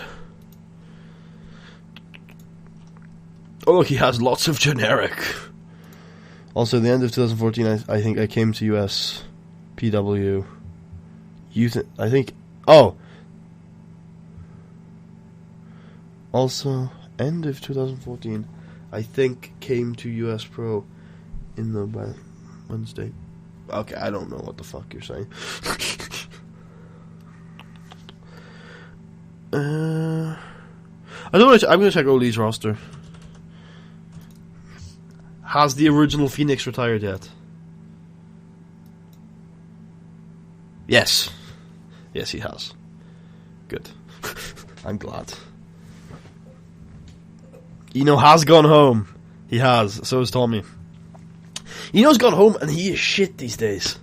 Like, look at his stats. He's not doing well. He's not doing well at all. Phoenix 2 is active, good. Phoenix 3 is still... I swear these ages have been adjusted, I think.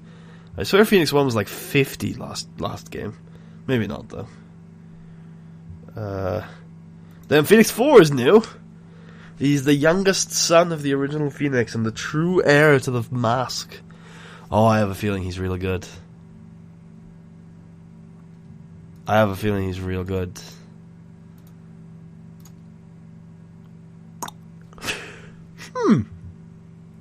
He's not bad. He's not bad at all.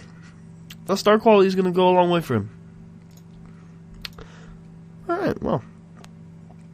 Something to consider. How's Gino in this game? Yep, Gino's gotten better. That's good. He's also Trios champion now.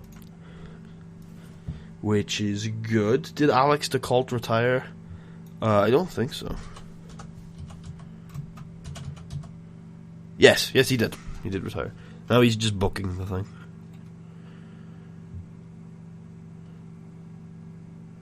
He's a paranoid, isolated figure. God, that feels like a diary waiting to happen.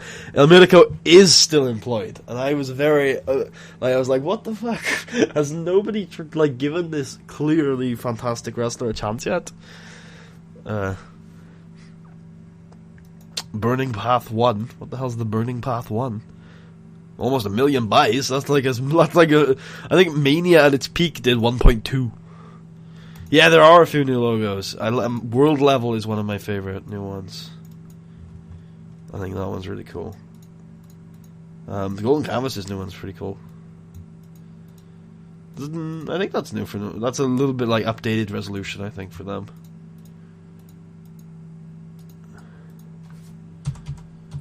That's obviously a new promotion, which I still haven't even had a look at properly. Everything else seems pretty old school. Oh, AAA has a new logo, which is cool. Shooter Sean has some minor morale issues. Oh, who botched? Oh, I didn't even notice that. Okay, I'm gonna give you a bonus to keep you happy. But I'm gonna take a quick look at the people that were in that Raw match. I didn't even notice there was a botch. Is this in title history? No, isn't it? Can someone tell me where I can check? No, Steve Flash is not. Can someone tell me where? I'm sure you could check previous botches somewhere, but I can't remember where.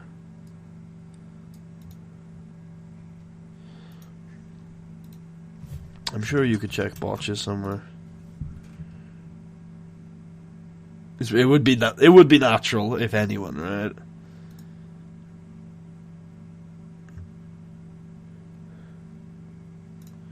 Oh, yeah, I think it is natural, because simmering tension. Ask national promotions equals ICW. Maybe. I'll go check the product.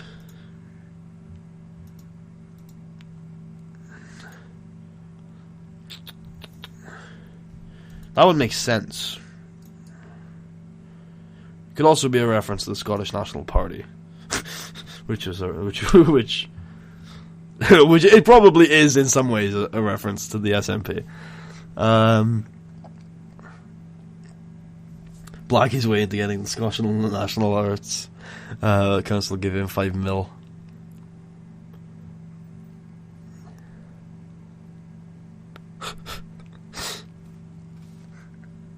It is Scottish hardcore. Yep. Looks like it. Looks like a bit of ICW. Yeah.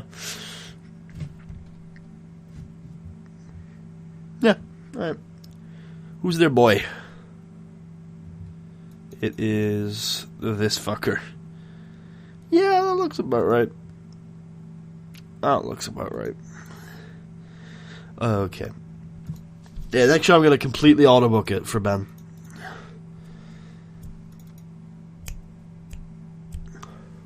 Just for Ben, because Ben loves the autobooker. As soon as that feature got announced, he was like, "Holy shit, this is what I've been waiting for in TEW. This is the show. This is the feature that's gonna make me buy the game."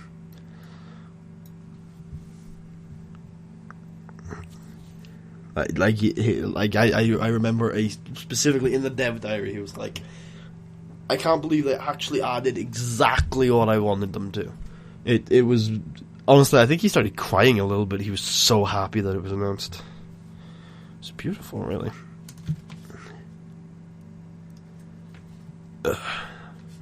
I turned my phone off when what did I turn my phone off for? Oh yeah, so I wouldn't get Skype messages. Because I instead of putting it on silent, I turned it off. Good evening, phone. New duo in US Pro. Who did they sign? The Urban Cowboys. Dusty to Cotton Tribal here, apparently. Not new signings, but new tag team. Ooh, Cameron Vesey has an interview. Debut excitement. Alright, guess we're going to fire Cammy so he can have another debut for us. Whoop whoop, Amber is now in British Columbia. Good girl. Exactly what we want from you. Clearly we need to put a belt on her. Immediately put the belt on her. Alright. The disappointment of Big City Brawl. Oh. I'm ruining US north of the border. Alright. Don't book any title matches.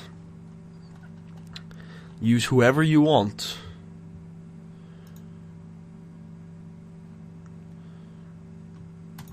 Let's see how this runs. 70. Not bad. Oh, I just realized that there's no storyline matches on here. Whatever. An 84 angle with Steve, Dwayne, and Tim. Good stuff. 64 with this lot. Alright. 63 women's match. Was that the semi-main? It was, wasn't it? Holy shit. Okay. That's an interesting one, Autobooker. Oh yeah, okay. Well, I don't like the Autobooker.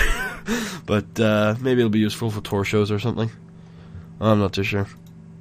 Or B shows. Yeah, B shows is a good idea. If you remove like main eventers and say you can only use fucking the jobber talent, it's like, okay, that makes sense. Oh no! The natural botches again! It's a disaster! But listen, natural. We've got to have a bit of a chat. Oh yeah, you're right. Well, actually, it was the semi-main, yeah. But I meant, was it the? Anyway, I from this look, I want you to keep in mind that from this moment forward, I'm still going to be referring to the second to last match on the card as the semi-main. What I'll be referring to what used to be the semi-main as is the co-main. The semi-main for me is the second to last match on the card, but the co-main event is just the second most promoted match on the card.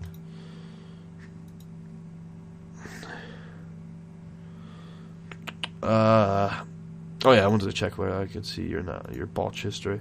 Yes, well I can see injuries caused, which is clearly due to that 64 safety. And you're not having fun right now, are you? Maybe I should stop having you work with Shooter Sean. Maybe I should. Okay. Oh yeah, did I want to change Tim's gimmick? Not Tim's gimmick, Steve's gimmick? Or is it just... I don't know if I kind of want to just change it entirely. Yeah, I think I'm just going to change it entirely. Maybe, can I create a gimmick? Yeah, but it wouldn't be really... I'm going to create a gimmick just for the fuck of it. And it's going to be Canadian Ace. The ace of the company.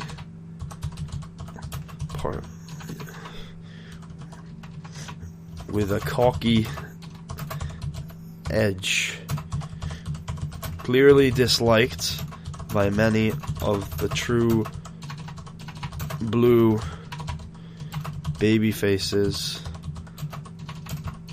on the roster, but their tendency to defend the company against foreign invaders and uphold the traditions of Canada often make them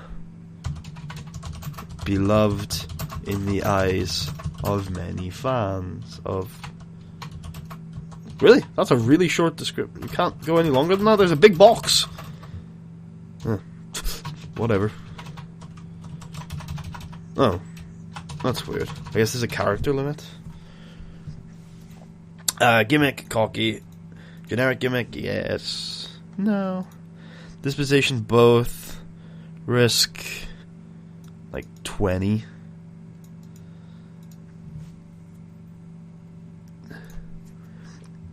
Difficulty, like 40.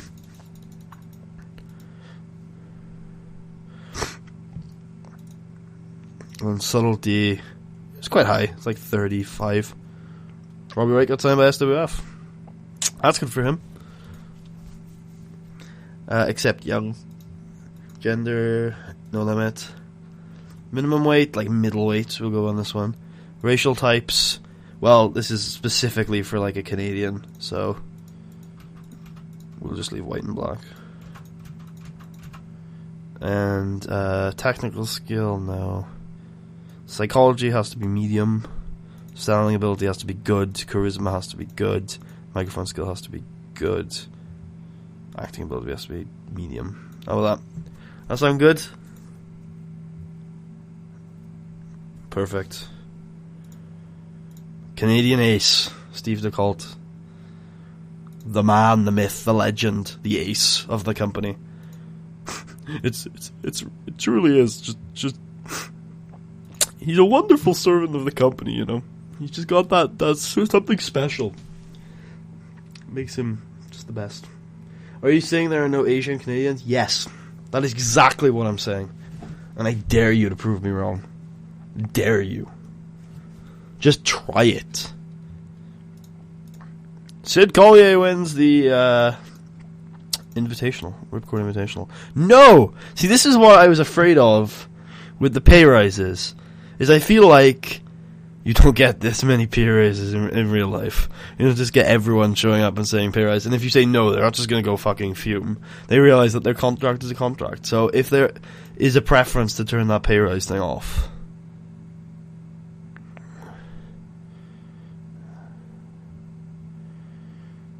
which there probably isn't, is there? There you go. I don't believe you, Tucker. I think you're lying. You lie a lot. How about if I give you 50%?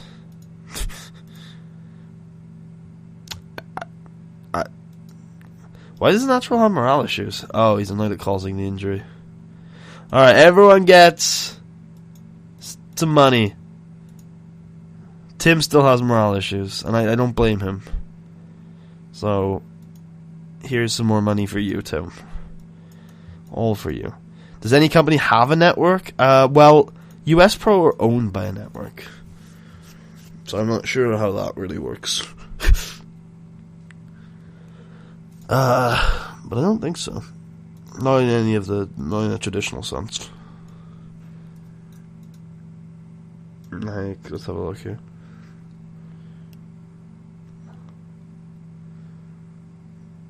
They were owned by a network. Did they break free already? No, they're No, I don't think they have a network. It's the same old owned thing. Nobody has their own at the start. Hey, it's Buddy's child. Hey, much there, Junior. What's up, brother? Well, son. Welcome to the Fuyuko Higa wins award. Fuyuko Higa son sebakun.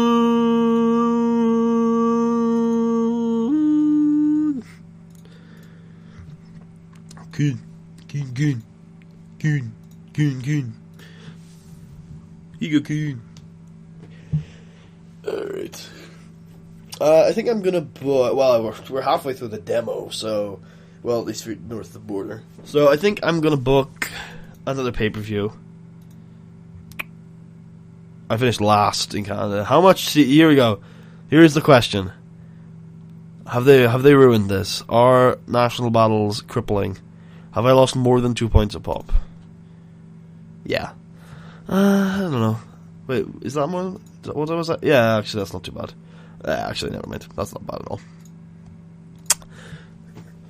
I don't know. I want to see it in action over like a year. Because theoretically, I want a national battle to be able to last 2 or 3 years without anybody dropping.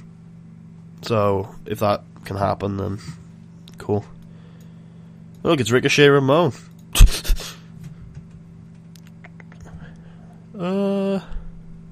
Made a huge loss in January, as I think I was expecting.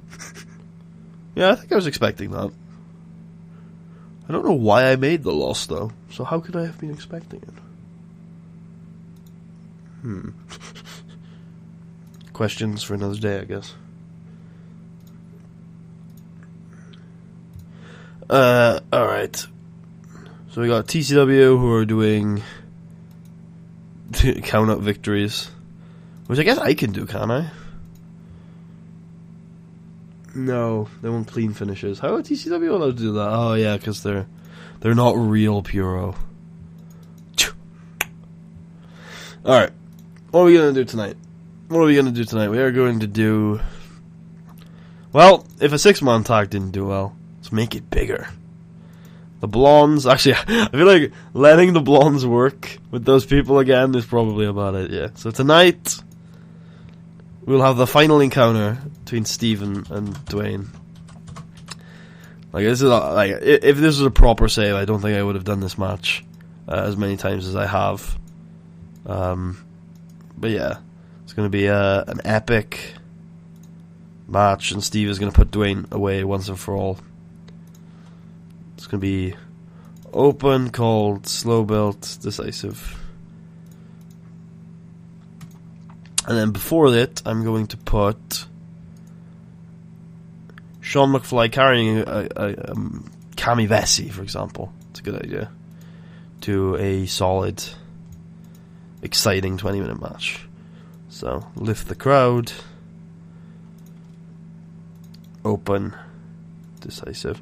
And I assume the game is smart enough to put Cami over. And then we will use the assistant booker to book the rest of the matches. See how it does. To speed us up a little bit. Because I'm only really interested in booking kind of main event scene, playing around with a couple of things. And yep, that doesn't work. That's fine. Didn't work last time either. Oh, not a lot of... Whoa, why are they 3-minute matches? Bro. Auto Booker, what are you doing? Or Assistant Booker. Why? Why did you even think that was anywhere near a good idea? Okay. Then we can probably up this. I don't know about slow building it then, though. And Kami's already dead. So let's do a slow build. Don't go all out. This is a silly idea. And then we can do a freestyle angle with Sean. No, always Steve. I was like, Sean. No, always Steve. And Dwayne. Dwayne can be off screen. And rated on success. Not success. Rated on nothing. And Steve can be rated on entertainment. Success. Auto name and 8 minutes for the angle. Look good. Looks good to me. Sure. Throw it on last. Fuck it. Let's do this. 61 for the opener women's match. 58 for this match. I'm not going to really... Oh, there you go. Okay, yeah. I was expecting this to be good. Sean McFly had like a legendary performance.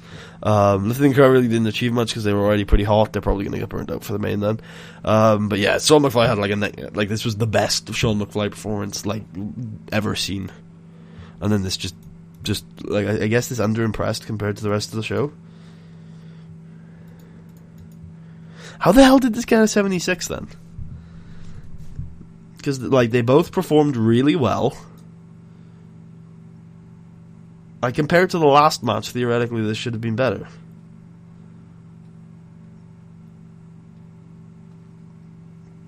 Poor gimmick from Steve. Oh, we haven't done the change yet. Theoretically, this match should have done better than the last one. I don't understand why it didn't. What? Well. Well, Steve's back. This is what we expect from Steve the Cult.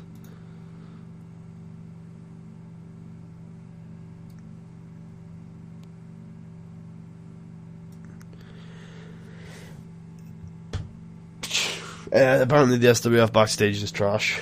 Good, fuck SWF, it should die. That's like how US Pro is big. That's a new show logo right there. Did not do well. Their TVs have been doing better.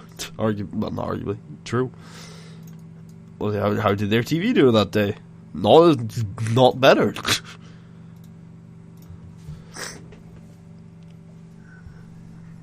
It's a 73, says Tucker. What's a 73?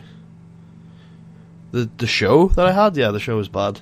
Because I didn't do a story... The thing with this is the product requires at least one storytelling match. I always have to remember to put a storytelling match on the card.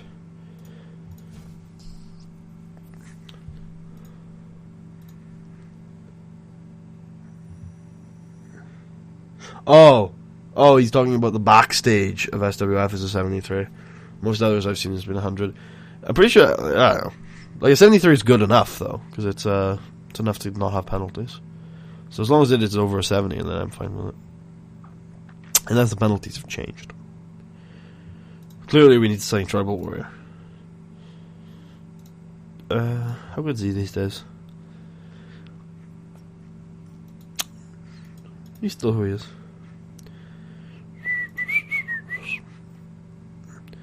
Who's at the absolute dregs of the earth? It's the same as usual. Oh shit, someone is missing in Mexico. And I know exactly who it is. I didn't even realize this. There is a dead Mexican company. Premier. They died in 2014. Wow.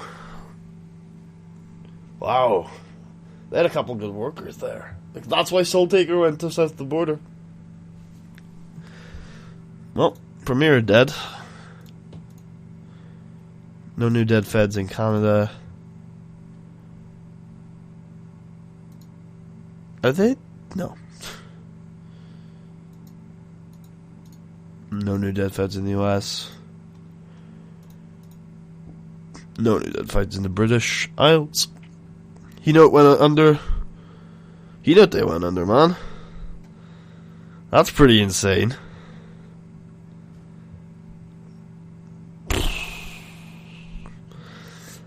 And then Inspire. Let's all mourn the death of Inspire.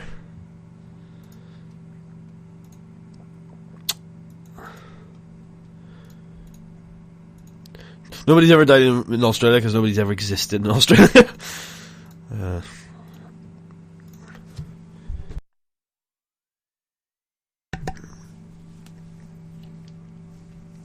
I'm surprised you know what they went under, but I'm not nearly as surprised as I am that Premier's out of business.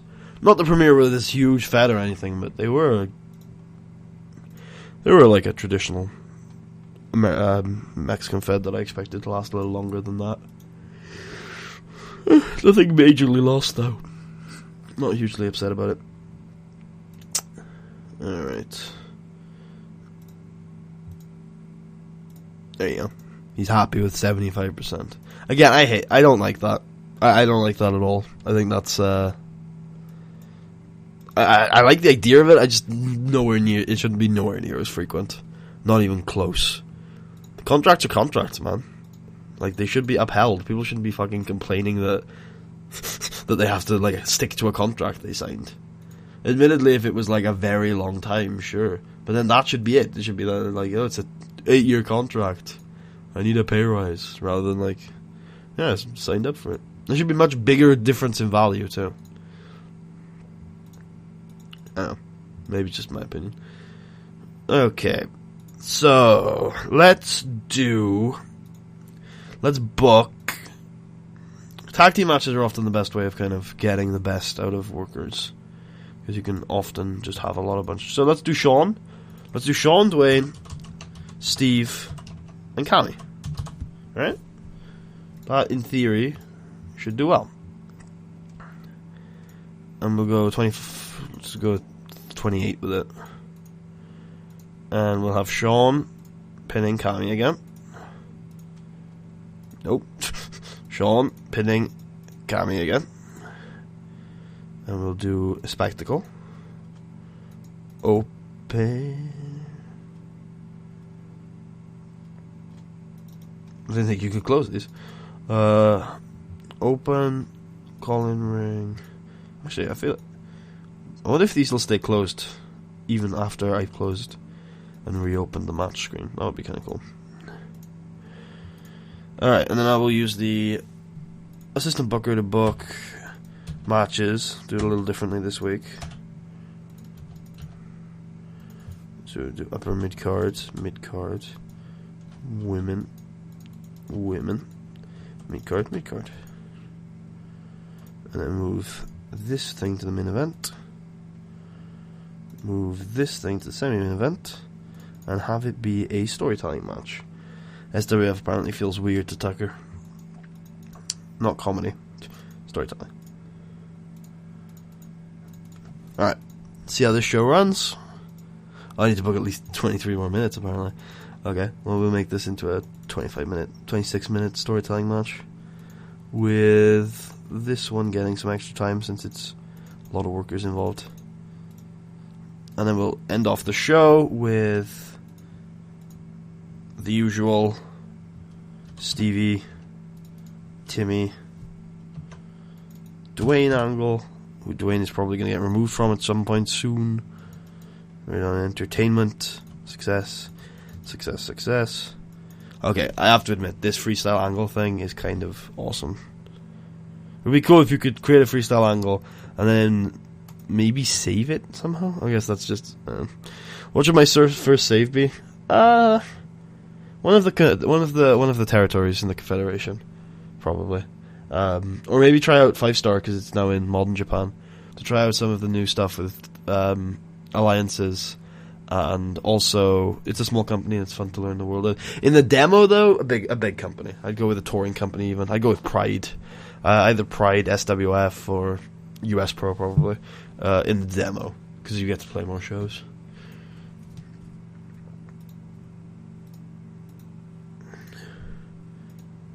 Okay, this was good. This was good. Is there any negatives to doing the storytelling thing? Nope. Alright, cool. Come on, main event.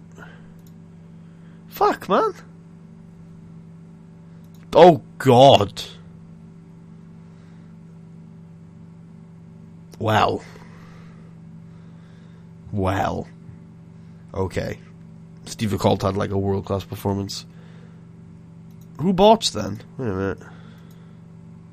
Did nobody botch, or did he just like he just suffered the injury anyway?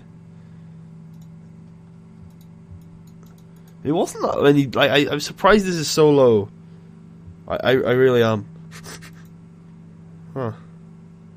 Well, gotta get used to it. Gotta get used to the new game. Ruining north of the border, one step at a time. It's fine. We'll get there. How long is McFly out for?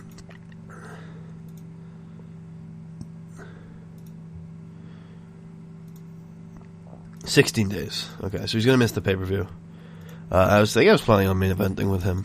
But that's fine, we can do the title match instead. No! Refusal. Fuck's sake. You killed my homeland. I haven't killed them yet. I'm almost gonna kill. I've almost killed them. Not killed them yet.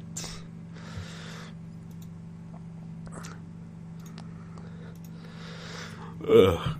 This is a tester save. It's nothing huge.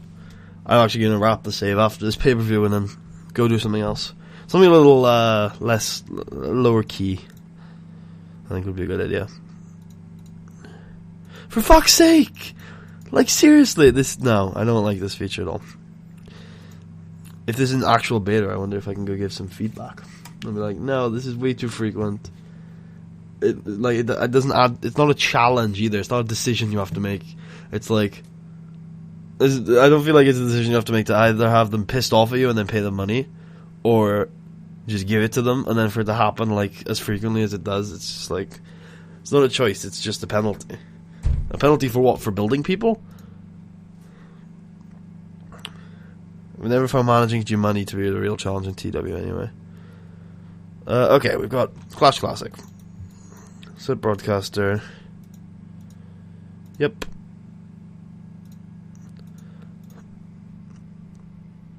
Yeah, but you should get feedback. Yeah, I don't know. Maybe. I feel like it would be feedback that would like be a change for the next game, and it's like, what's the point of even doing that? It's so long away. Okay, can Steve and Tim put... Actually, fuck it. I'm not even gonna like try and reason with this. It's like, how badly is the injury? Fuck it. This is probably gonna get like a B- now, but we will work it. 25 minutes. Canadian title. Stevie DeColt in a spectacle. Open, cold, slow build, decisive. Not double stoppage. Whatever, it'll be decisive. There we go. And then I will, I guess I'll just auto-book the rest, honestly. I don't really I didn't have any ideas for this pay-per-view, except for like Sean versus John, which is probably going to happen. But that got sidelined, so normal.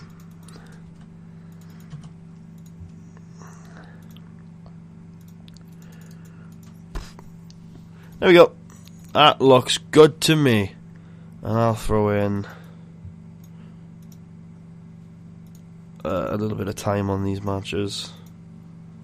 Oh, auto book, that's new. The actual auto book is new. The assistant booker isn't new. This has been there from the start.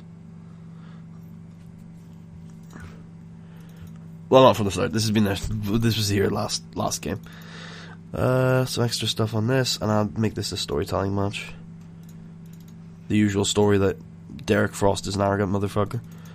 But this time it doesn't cost him. My God. Surprising story.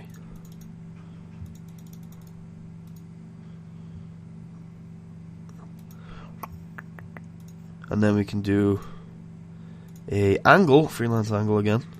Yep. With old Stevie, old Timmy, and old... I won't even have Dwayne this time. No point. Entertainment, success, success. Close out the show. The boy, Steve DeCalt, returns home. Those are some pretty good ratings to start off the show. Fair play. Good. Good. Awful. Oh well. What can I say? Not bad. And then obviously 100, Steve DeCalt to finish off the show.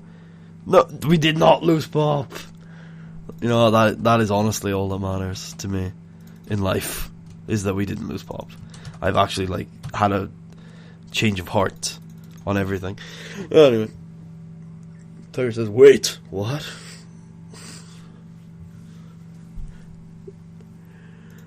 Injury for Lee Bennett. Why are we, oh well. Well, that's probably a good thing that we got so many injuries, because I was complaining that there weren't enough last time. So, oh shit, no buys. Well, not no buys, but very little buys.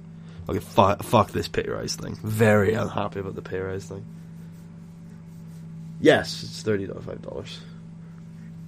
That was one thing interesting that I noticed, is that there was a question, I think, in the FAQ where it was like, is this a full game? And oh yeah, and he said no, it's not a full game. It's just like always, it's building. And that was quite interesting to me, because most developers who charge full price will say, "Oh, it's a full game for this, and this." And at least he was honest and said it's not a full game. But that's very interesting that it's not a full game and it still costs a full game price. Well, you know, it is what it is. I certainly think it's worth it for someone like me who plays so much of it, because, you know, like the broadcaster feature is a genuine change. A lot of the actual database, I guess, is going to get ported back, but I don't think it's going to work as well without new features like the alliance titles, which is going to, I think, mess with a lot of going forward the story. Same with, definitely with like the broadcaster's relationship with US Pro now is a big story change. And I think the way that a lot of the US scene and even a little bit of the UK scene is currently being held is reliant on the figureheads mechanic. So I think it's worth it for me, but I don't recommend supporting companies that release a game that isn't finished. And at the end of the day, all of these games that have years at the end of them are that, and so I think it's very fair for those choosing to refrain from doing so. Okay.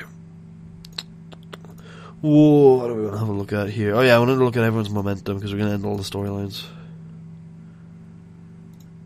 See if the same strategies as TEW 2013 work.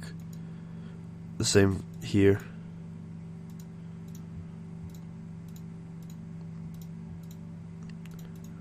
So... oh, momentum isn't here anymore. Oh, is momentum not like as big of a deal anymore? Or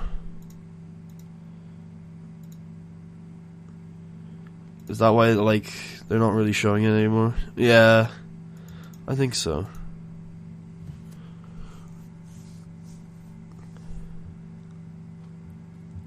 Huh.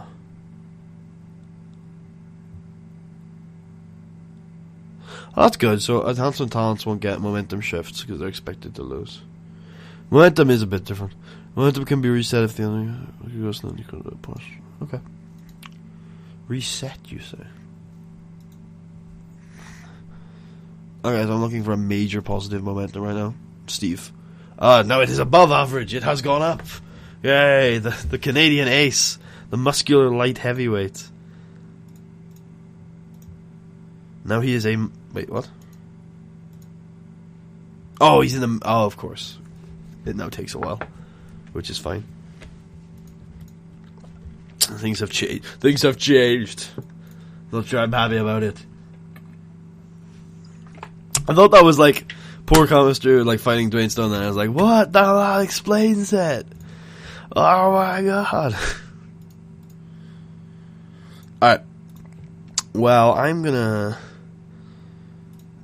exit, and I'm gonna think about. I'm gonna run through. I think I'm gonna run through one more promotion.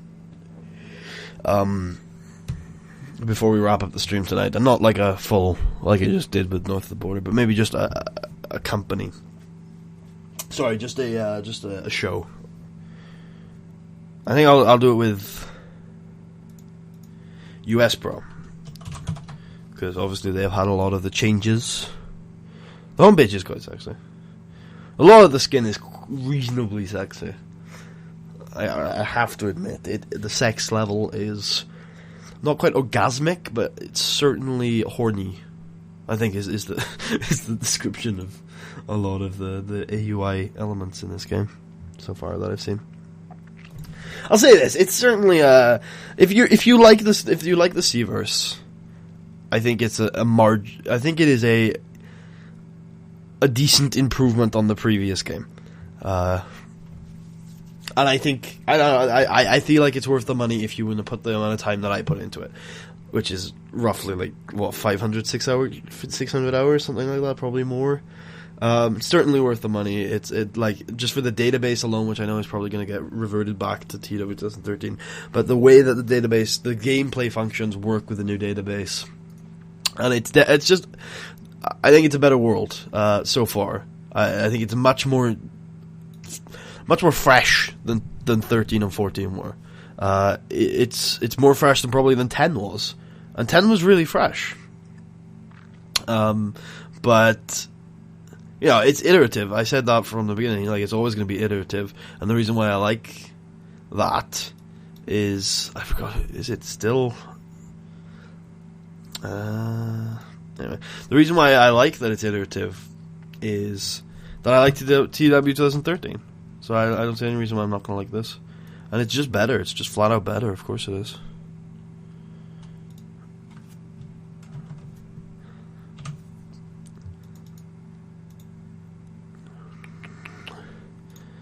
Select his avatar. Remove them all from the database. There you go.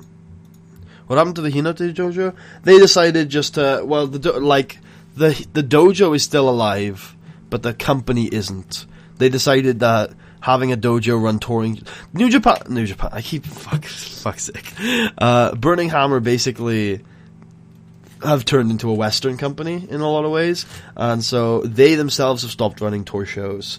And they decided that their dojo running tour shows was probably a bad idea. So they've just turned it into a normal, like, not dev fed, normal dojo, basically. Somewhere for regions to come out of. Alright, so we are US Pro. And we have 50 million, so this is very, very Hollywood in the way it's set up.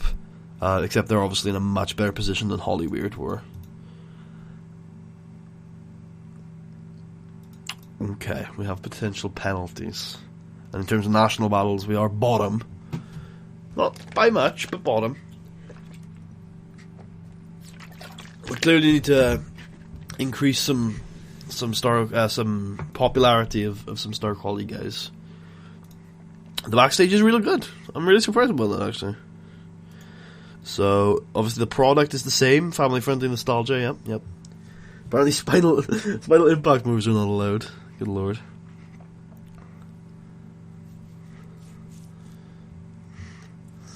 US Pro is super big because a billionaire bought them and put them on a subscription-based network and decided to buy Rich Money, Steve Fraley, and Don.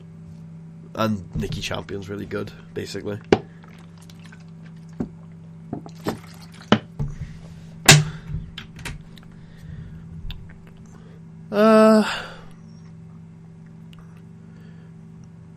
Okay, that looks like I'm not going to change it. Okay, so the Puroresu skill is less effective, Hardcore is less effective, Aerial is less effective.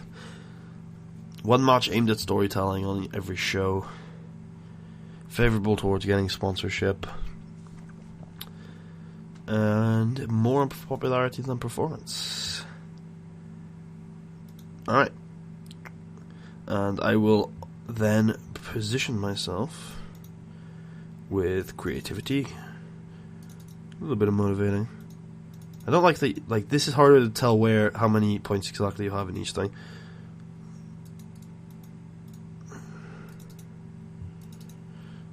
I know I have no points left to spend. Leave me alone. Okay, I'll knock that down to 8. Alright, so we don't need that's one of the things about this game so far is Ben's right, there's a lot of really good backstages. I don't think leadership is going to be nearly as important as it used to be. To even have it 4, which is usually like the standard for it. So it is what it is. Negotiating might be worth it might be worth putting just all of it into creativity and motivating. Sure. This isn't like it's not like we're going for a long-term save here. Okay, so let's take a look at the guys. So it's very clearly rich money. Champion, Justice. Justice is an interesting one. What are you? 45. My God, at least you're good. That is Liberty, right? This is Liberty. Yeah. Okay. And Enigma is 40, doing okay. Oh yeah, I should check time to claim before anything else. Oh, there's rich money. Fucking thanks game for that one. No, you're not, Tucker, but it's the same with every other one of these games, to be fair. Like, I agree with you. It shouldn't cost as much of it as it does, but at the same time, they shouldn't be releasing with that business model. I'm going to buy it because it's a value proposition to me, but I completely support the principle of not buying it. Because I agree with the principle that releasing a game that is intended to be updated in years for a price in years to come is just a terrible business model for the consumer. Obviously, for the people making the money, it's a great business model. God, Nikki, you needed to get a lot better in the years that have passed for this to make sense. Huh. Okay, well, where is my boy T-Rex and where is my boy Tyson Bane? Need to have a look at those lads. Chris Caulfield is apparently like one of the, he's gotten like GOAT level.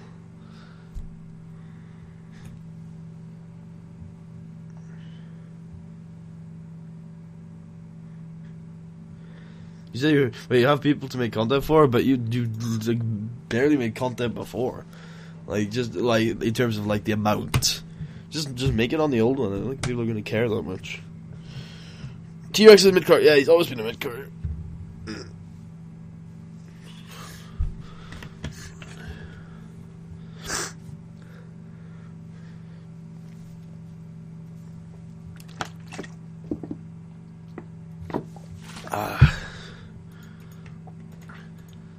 Who's out there? They got Greg. Sarah Marie York is still wandering about. Oh yeah, who are the champions? That's probably a good thing to look at. Trent Schaefer, I don't even know who this is. He's good. He'll be a guy. Worth keeping an eye on him. Television champion is KC Valentine. Because who else? Women's champion Melody. Because they just never like starting Alicia Strong off with the title for some reason. I think I did in 2014. World champion is Steve Fraley. I think I'm going to wait for people to make mods for 2016 because there are new mechanics that make me not want to use mods for the TWs. Yeah, I mean, like, that's another thing with me versus a lot of other people, is that I don't play TEW for the mods. Like, I very rarely even play them. Like, most of my TEW is spent in the Seaverse, in the default Seaverse, in the non-modded Seaverse, and it's like, so that's why I'm fine buying it now, because it's like, I'm not, like, when mods come out, I might give them a try, especially with Derek B's 97 Seaverse 97 mod.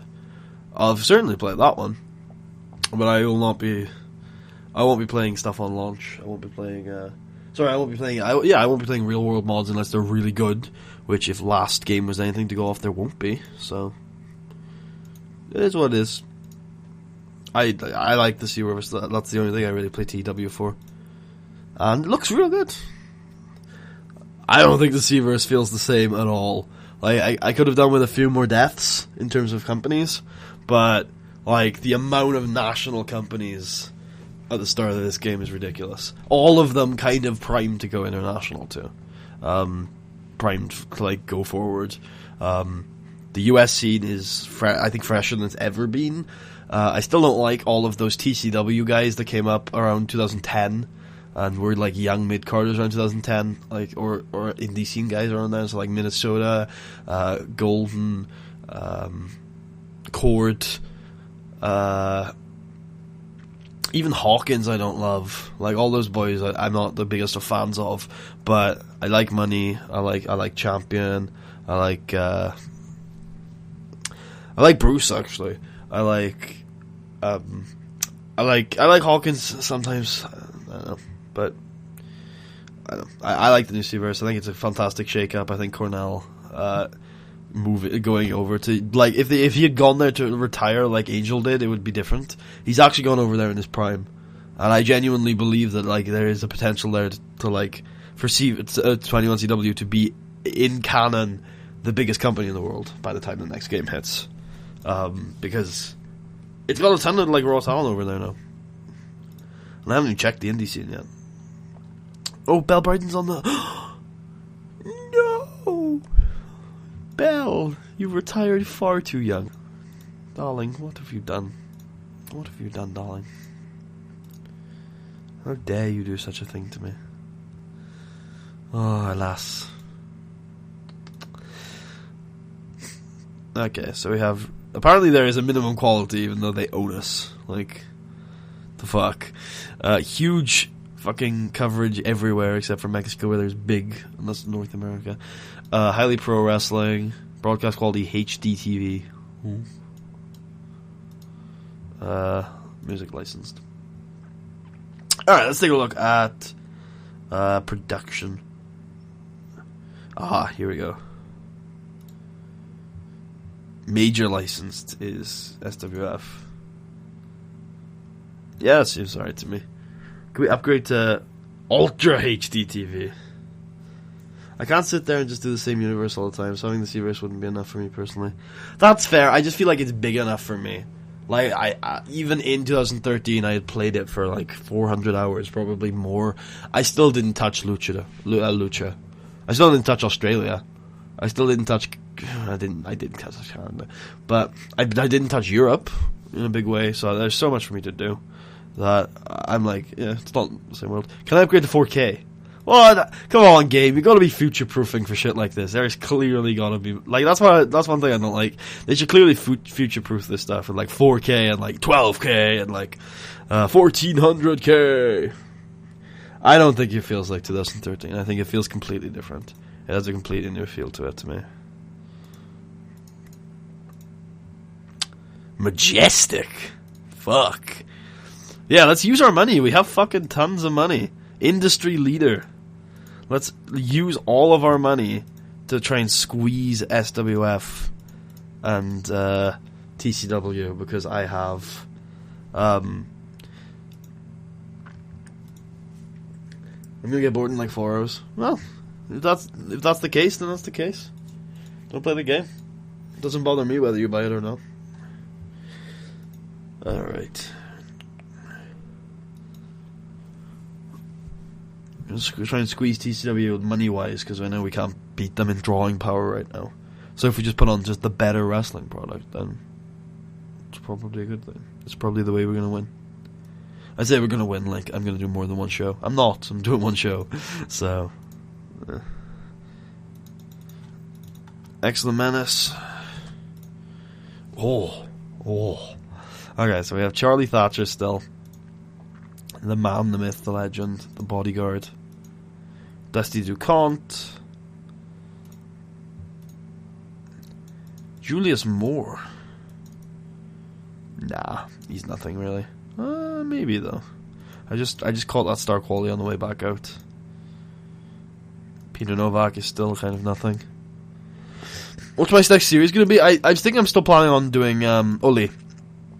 Oli is my planned first series for the May release of this game. Alright, Tribal Warrior, and then Tyson Bane. Oh, yeah. The Demon from the Deep. What the fuck?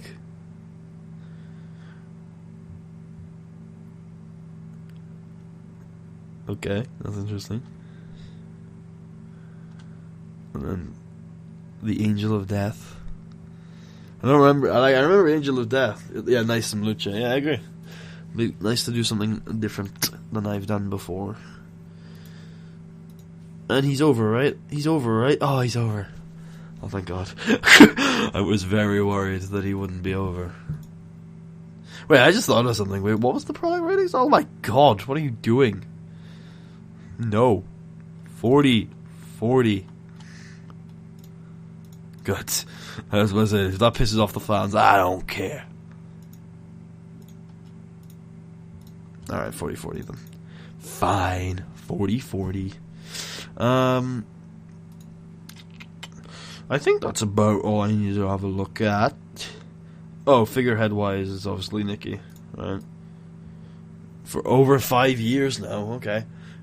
Based on his recent appearances, it is estimated he is having a positive effect upon business. Attendances are up by about 8% when he appears, and we're selling 35% more merchandise than the normal overall. Well, those do seem like particularly enticing stats. Yeah, and nothing else seems to be a real problem there. Yeah, he's the ace, you know. Yeah, alright.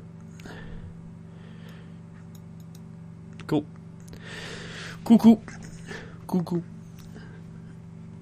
And storylines. I should check storylines before we go forward, so I have kind of like in my head what they were doing. A champion falls. Steve Fraley defeated Nicky Champion for the US Pro World Championship. Oh, Fraley's the champ. In a brutal match in October, marking the first time in over 5 years that Hawkeye had been cleanly pinned. Lol, Nicky wins. The question has now been posed. Has the former 5-time champion finally met his match in the shape of the Dark Destroyer? Is the figurehead a new feature? Yeah. Yeah, it is. Breaking the law. Okay. For the working man. Oh, this is a good feud. Smash of the Titans. Tyson Bane and the Force clashed at Thanksgiving Thunder in a bout that saw Force able to pull out a win. Unfortunately for him, the aftermath saw Bane and T-Rex destroy him, putting him through a table with a double power bomb. The Titans look unstoppable when together. Has the Force got what it takes to take them both down? No. But maybe with James Justice he does. I like that plays a major role is now ticked by default. It's the little things. But, like, I don't know. That's a little thing you could have added to a previous game. That's one of the things. I do agree with what Tucker is saying in general, is that generally when you put out a game with the intention of releasing a better version of it in years to come at a full price, I think that's pretty scummy. Especially when he's clearly not using technology which has come out. Like that's the excuse that most developers use, is there's new technology I can use. You know, they're much like graphics and processing for gameplay are being developed at a much more rapid pace than ever before, and we need to be able to sometimes put out a new version, because just the old one cannot be patched to use these new things, and that's probably pretty fair. But here, like, this is clearly straining my 770. Like, oh my god, I'm not sure if this amazing graphical fidelity can hold. I'm almost certain that's the last TEW. I don't understand why it would be with the fact that it makes money. Like, they have increased their production. They're down. They're down for a fight. If it is, then I'm sure that's probably a good thing. Because if this is the last TEW and the market's open, I think somebody else is going to come in and do it. And if somebody else comes in and do it, they'll probably do it better. Because fresh ideas are almost always better.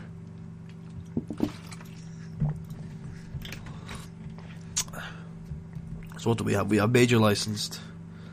Ultra HD TV. Professional. And industry leader. So we are fucking them.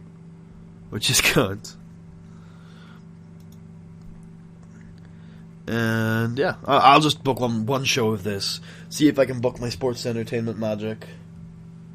And go from there, really. I think I will be, considering what I saw from Steve's promos.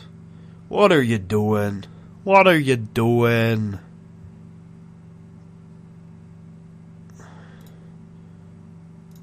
Okay, that's good. I'm glad that the take no action thing has kind of been improved. Alright. So we'll go to Tri-State, use a generic venue. And Alliance titles, we're not a member of Alliance. I'm going to be honest, based on how similar 2016 is to 2013, I wouldn't be surprised if he started working on 2016 when he announced it. Maybe. Maybe. I would be surprised, but I see what you're saying. Yeah. But, guys, 2010 was... The picks are not the same. 2010 was similar to 2013. 2010 was the first big overhaul. 2013 wasn't that big of a step from 2010. It's happened before. 2010 was the last, game. I feel like this is, a decent step, like 2010 was. I don't see how this is rushed. This is no worse than 2013. In terms of steps forward. It might even be better. Oh yeah, actually, I'll say that. This is a much better step forward than 2013 was. In what way, explain to me in what way this was, rushed compared to 2013. Okay. Alright, so let's book, big 6-man. Natural Storm, clearly. Titans. With Steve Fraley and Nikki Champion. Simples.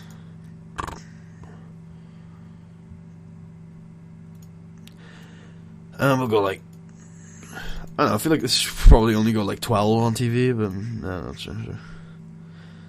Sure, but it was before too. In what way would you have changed it? Oh, I don't think it took 3 years either. But he also made other games in that time, it's important to remember. Well, this screen isn't the same. There's a lot more coding that's going on behind the scenes here. This screen is the same. But the way these guys work isn't the same. And this screen isn't the same. Okay. Go with storytelling. And decisive. And then I will book angles, because that's really the way we got to go about it. We will obviously go Tyson Bane and Nikki Champion as actually, who was it that came in? I've forgotten who. It was the Force, right? He's got his charisma, his star quality is surprisingly menace. I mean, I know he's big, but what do you mean make it different? Just make it look different visually? Or code, in what coding improvements would you have had? Which gameplay improvements would you have had? Because there's certainly stuff to be done. But there has been stuff done. And the stuff that I assume that you're going to come up with, although I can't read your mind, is the same type of stuff that actually has been done. Because it's not like nothing has been done. Here, this is a new screen. It's not a new screen. It's a return of an old screen. I mean, I think you're making implications there. What you should be doing is criticizing the product, not the effort behind it. Because with the product, you can clearly see it in front of you. Here it is. This is the product. Whereas with the effort behind it, that's very much speculation. That's my opinion. It's not fact. It's just opinion. Okay. Then we'll add maybe just a confrontation between Steve and Nikki. How is Steve on everything? He is probably a menace guy. Or maybe an overness guy. I'm not sure. Nikki's definitely a good talker, though, right? Could be better. Oh, 2016 does have some audio, I think. I loaded the game up, and I swear it started playing a song. But it hasn't done anything since.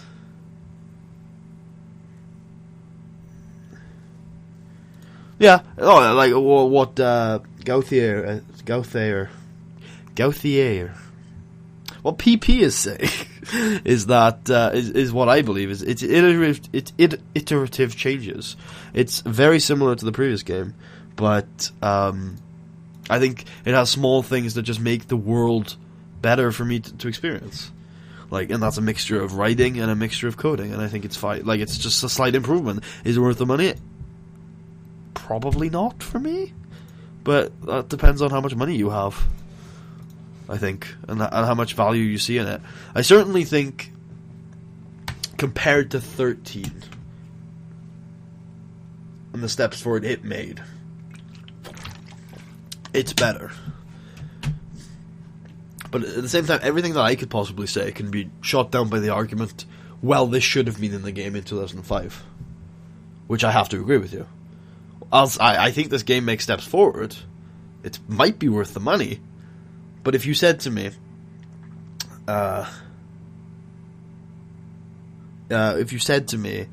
this should have been in 2005, I would say, yeah, you're probably right, I agree with you.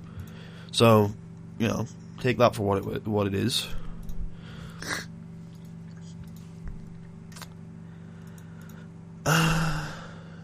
How is she? Wait, she's not an upper mid Carter. Okay, she's a manager.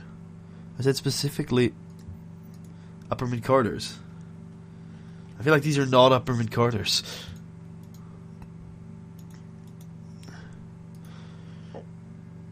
Does this just not work? Oh, it doesn't filter automatically anymore. Not enough better. Compared to what though? Like, why didn't you just stick to 2010 then?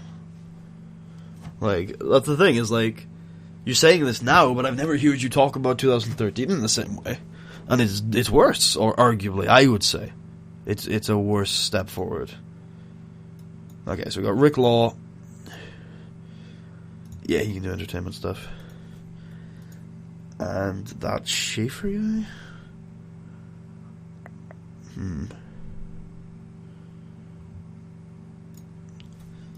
It's weird. I'm here like with Rick Law in the company, just assuming it like it's normal. But like, because I always sign him or see you, Lewis Baker. See ya, dude. But I always see him sign for US Pro. But it is actually like a big deal that he's actually signed. Well, you didn't play 2010, which is fair. But I don't know. It's just for me. It's I don't see it, I see it as a big deal, and you should go and talk to the people who matter about this. You should go and, like, make Adam and the development team aware of your displeasure. But I don't see what talking about it here does, honestly. Like, I don't care if you buy the game or not. And my advice to you is, if you feel this way, don't buy the game. Like, that's the end of it. There's no really more discussion to be had. You can either listen to me or not listen to me. But if you're not going to listen to me, why are you even talking to me? Narration would have been nice. Yeah, I think that would have been hard, though. Like, I would have liked other things. I would like to just fix some of the ways the game actually works. I would like a new engine. Any steps towards a new engine would have been great, because it needs one. It heavily needs one. That's the thing that stops pretty much any other development. Is it needs one? Okay, then, like, what's the point of continuing the conversation here? If you want to say more about it, talk about it there. Like, there's no point in adding more to the conversation here, because none of us are in a position to do anything about it. Again, I feel like if you're looking for my advice is just simply just don't buy it. If you buy it, you're showing them that you agree with it. So, yeah, that's always. I don't think my advice on that is going to change, honestly.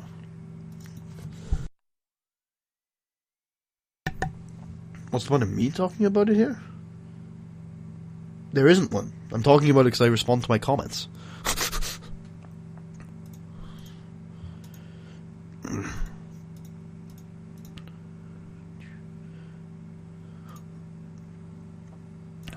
Like, I'm here to give my opinion on the game. It's my video. Like, you know what I mean? Like, they're not here to see the comments. Like, people don't come to see the comment section's opinion of the game. They could go watch your video on that. It'd be much more detailed. I imagine. I don't know. Sometimes you talk and it's like how you type. You'll just write like one sentence at a time and send it, you know? Anything I said earlier, again, it's my opinion on the game, and I'm the one making the video and the stream, right? People will come, assumedly, to see the game and hear my opinion on it, whereas they haven't come to hear yours. They've come to your channel for that. I assume you're talking to me, right? When you talk about these things, you're talking to me. It's the demo, and like I don't know what talking to me about these things will achieve. Because my advice is going to be to not play the game. Whereas me talking to my audience might actually... me talking to my audience might actually influence like what their opinion of the game is. Because they're seeing it and they're making their own minds up about it. Right? But the comments are important. But only to like spur my conversation. It's only my reaction to it. You know? And what's happening now is we're going around in circles. What I was basically trying to say to you is, you've said your opinion, and I've said my advice to you, and then you've continued to talk about it. That's what I'm trying to say. I don't understand what else you want, really.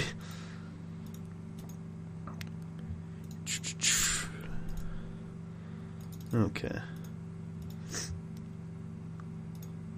What else can we do? It's been a while since I've actually ever. It's been a while since I had to book a new promotion. So I gotta look at like people who can put on angles. Chris Caulfield, certainly not one of those people. Certainly not one of those people. Oh, what about what can we do for like sex appeal? What about Dawn? The myth, the legend, the legendary Dawn Jamal. Sex appeal. Success. What's she up to anyway? Is she doing anything? Like, she's got to be doing something, right? I'll just fucking do this. Screw it. I don't know what the angle is, which is a little concerning, considering it is an angle based on sex appeal, which has absolutely no description, so feel free to fill in your own blanks. But yeah. Look, it's Andre, the volleyball player. Oh no! Oh, there it is. Cool. I was about to say, I was like, they removed. Thanks, Ben. They removed the volleyball player comment from his things. Oh my god, he used to be like a world class carry artist, and now he's just very mediocre at everything, which is very sad. All right. Casey Valentine. Open match. Alright, let's go. I'm gonna have to get used to the new booking thing. Because, obviously I'm used to clicking at the bottom and then pressing that, like, pretty much every time I book a match. So it is gonna have to be a little bit of a change, but I'm already starting to get used to it, so it's not too big of a deal. And I won't be playing TEW 2013 anymore, so it's not like I'll get the two confused.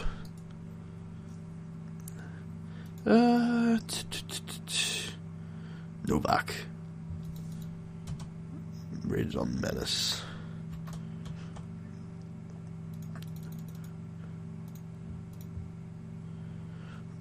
Move that down. And then grab... oh, I have a Skype message.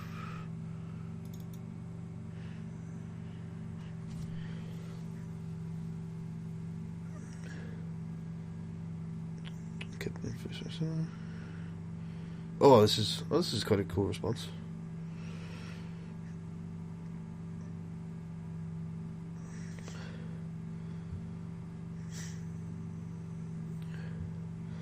Well, one thing you could do is ask for an assurance from him that if after a certain amount of hours, because I'm reading Adam's response to Tucker here, and the one thing I think you possibly should ask, since he's clearly indicating that you should play more of it, and you can't with the demo. So what I would ask from him then is to say, look, you're saying that it gets better with time. Give me time, you know? And if after 10 hours of play I still feel like this, can I have a refund? And say that to him, and say before you buy the game, say, if I don't like this game after 10 hours of play, can I have a refund? And if he says yes, then that's assurance. PP, good night, my man. Thanks for watching. I'm not going to pronounce your last name or your second part of your YouTube name again. But thanks for coming in. Appreciate it. Come back anytime. And I thank you for looking forward to the series. We'll be doing some videos this week, maybe. And definitely be back on the train with a series once the full game launches. So yeah. I've certainly been doing something like that. Peace.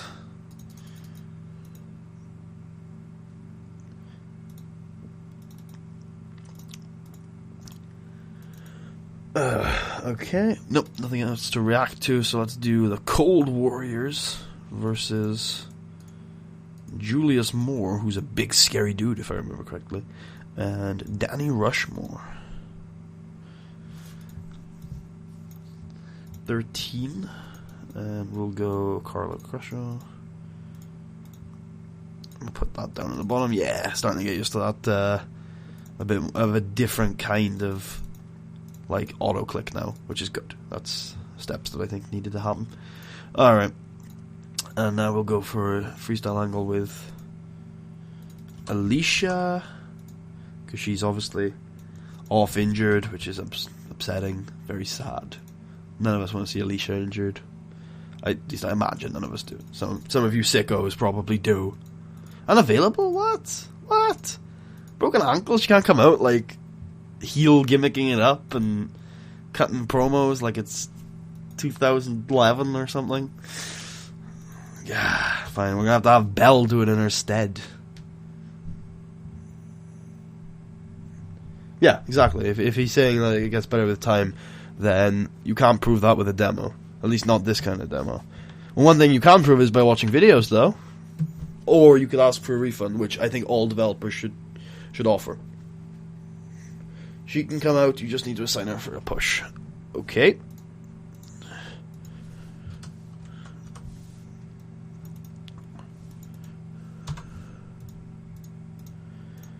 I'm told by Ben, the man who usually knows these kind of things.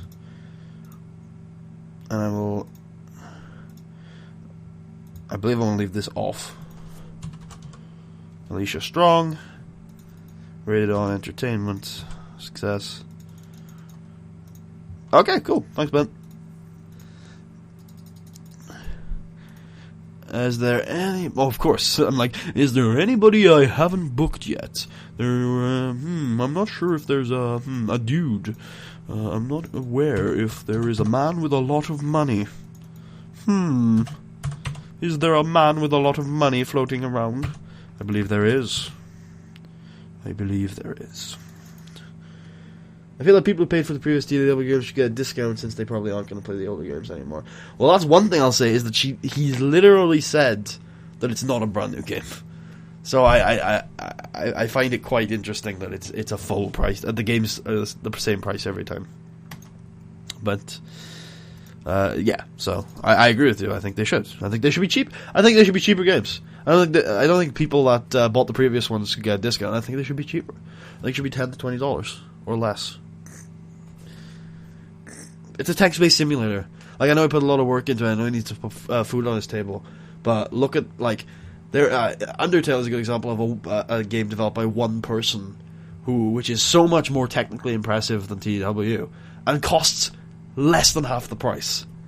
You know, you can get AAA games on Steam. You can get maybe 2 or 3 of them on sale for the price of TEW. AAA games, you know, which cost billions of pounds to develop, or billions of dollars to develop. Games much more entitled to charge more, or although much less necessary to do so. And if you're struggling financially, open up a donations. like thing, but charge consumers for, an accurate price for the product you're selling. That's one thing I'll agree is that the games are massively overpriced. All right, we'll give. Is Java not about? Is Java not about, lads? Is Java fucked off somewhere?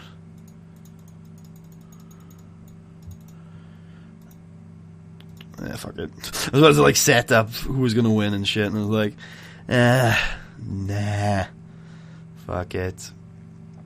What storylines have we not done? Oh yeah, the law thing. Oh no, we did the law thing. There you go. Java's back in Japan. Good for him. Kinda wish he would have stayed. But oh well. 'Tis what it is.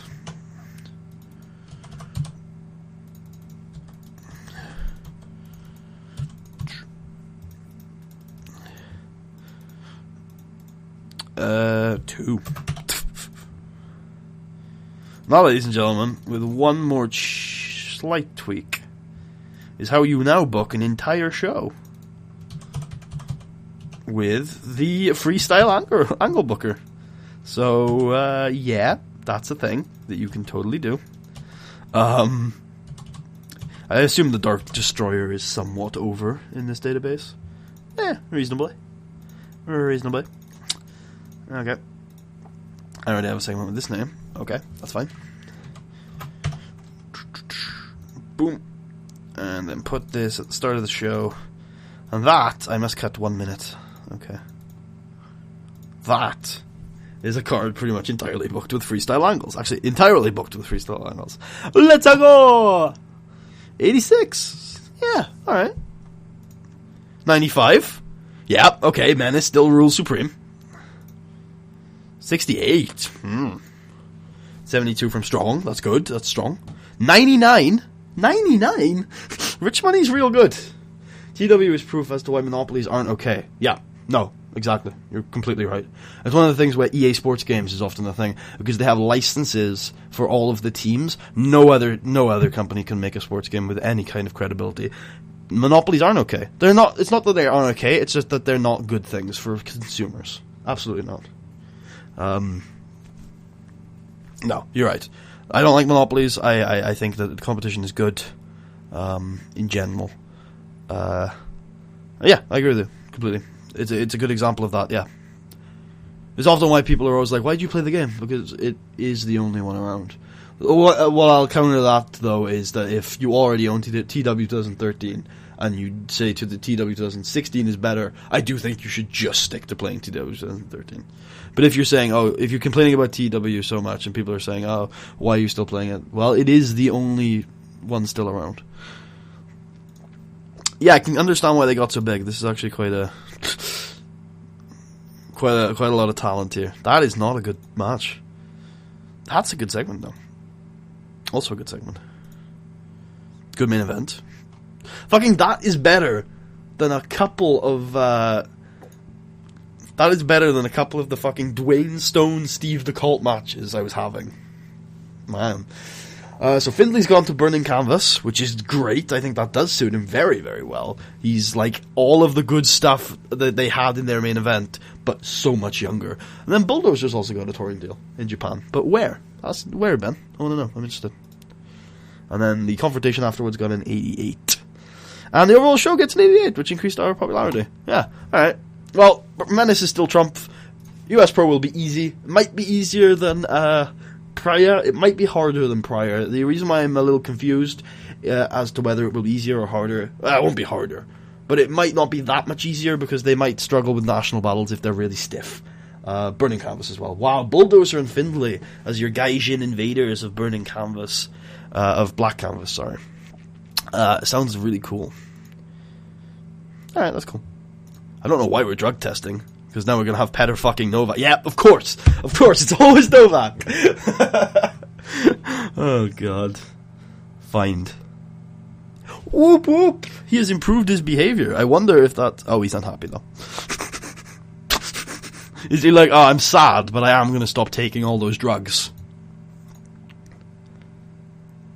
Oh, well, that might have actually... That's a good improvement, that you're actually having an influence on them now. Unfortunately, he's like, fuck you. So that's, what it is. Killer Cass! I love Killer Cass. And she's 22, so she's actually still wrestling. I thought she was older. Never mind. She's really young. Really young. Alright, well, I think that'll do us for the stream. I thank everyone for coming, everyone who's had an influence, and I'd like to specifically say to Tucker that if you thought that I was unhappy about the discussion, it was a good discussion. I definitely think it was one worth having, so thank you for that as well. And thank you to everyone who's had any discussion at all today. I hope you enjoyed the videos. I hope you're looking forward to TEW, my TEW series. And if you enjoyed what you saw, I do recommend you go and purchase the game. It's one of those things where, while I do have my criticisms and while I do respect your rights to not buy it, what I will say is that as a content creator who makes a lot of money off of somebody else's work in a lot of ways, I do feel somewhat obliged to promote the work in return.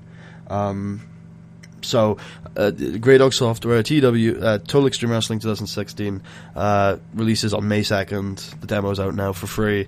And, yeah, if you liked what you saw, then get it. If you didn't, then don't, quite frankly.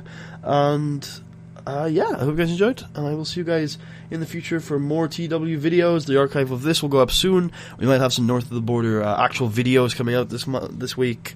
I might have some Oli videos coming out. I'm not too sure what I'm doing yet. I'll have to come around to it tomorrow. Right now I just want to eat. I haven't ate. Well, actually I have ate recently. Demo called a public beta. Yeah, but it's not a beta. So I'm refusing to call it that. So also, yeah, most betas are public these days. So no, it's not a beta. It's a demo. It's a demo. It's a piece of marketing. It's not a piece of testing. Anyway, thank you for watching. I hope you guys enjoyed, and I'll see you guys in the next stream, which will probably be next week or maybe later this week. Who knows? Peace out, fools. Thanks for watching.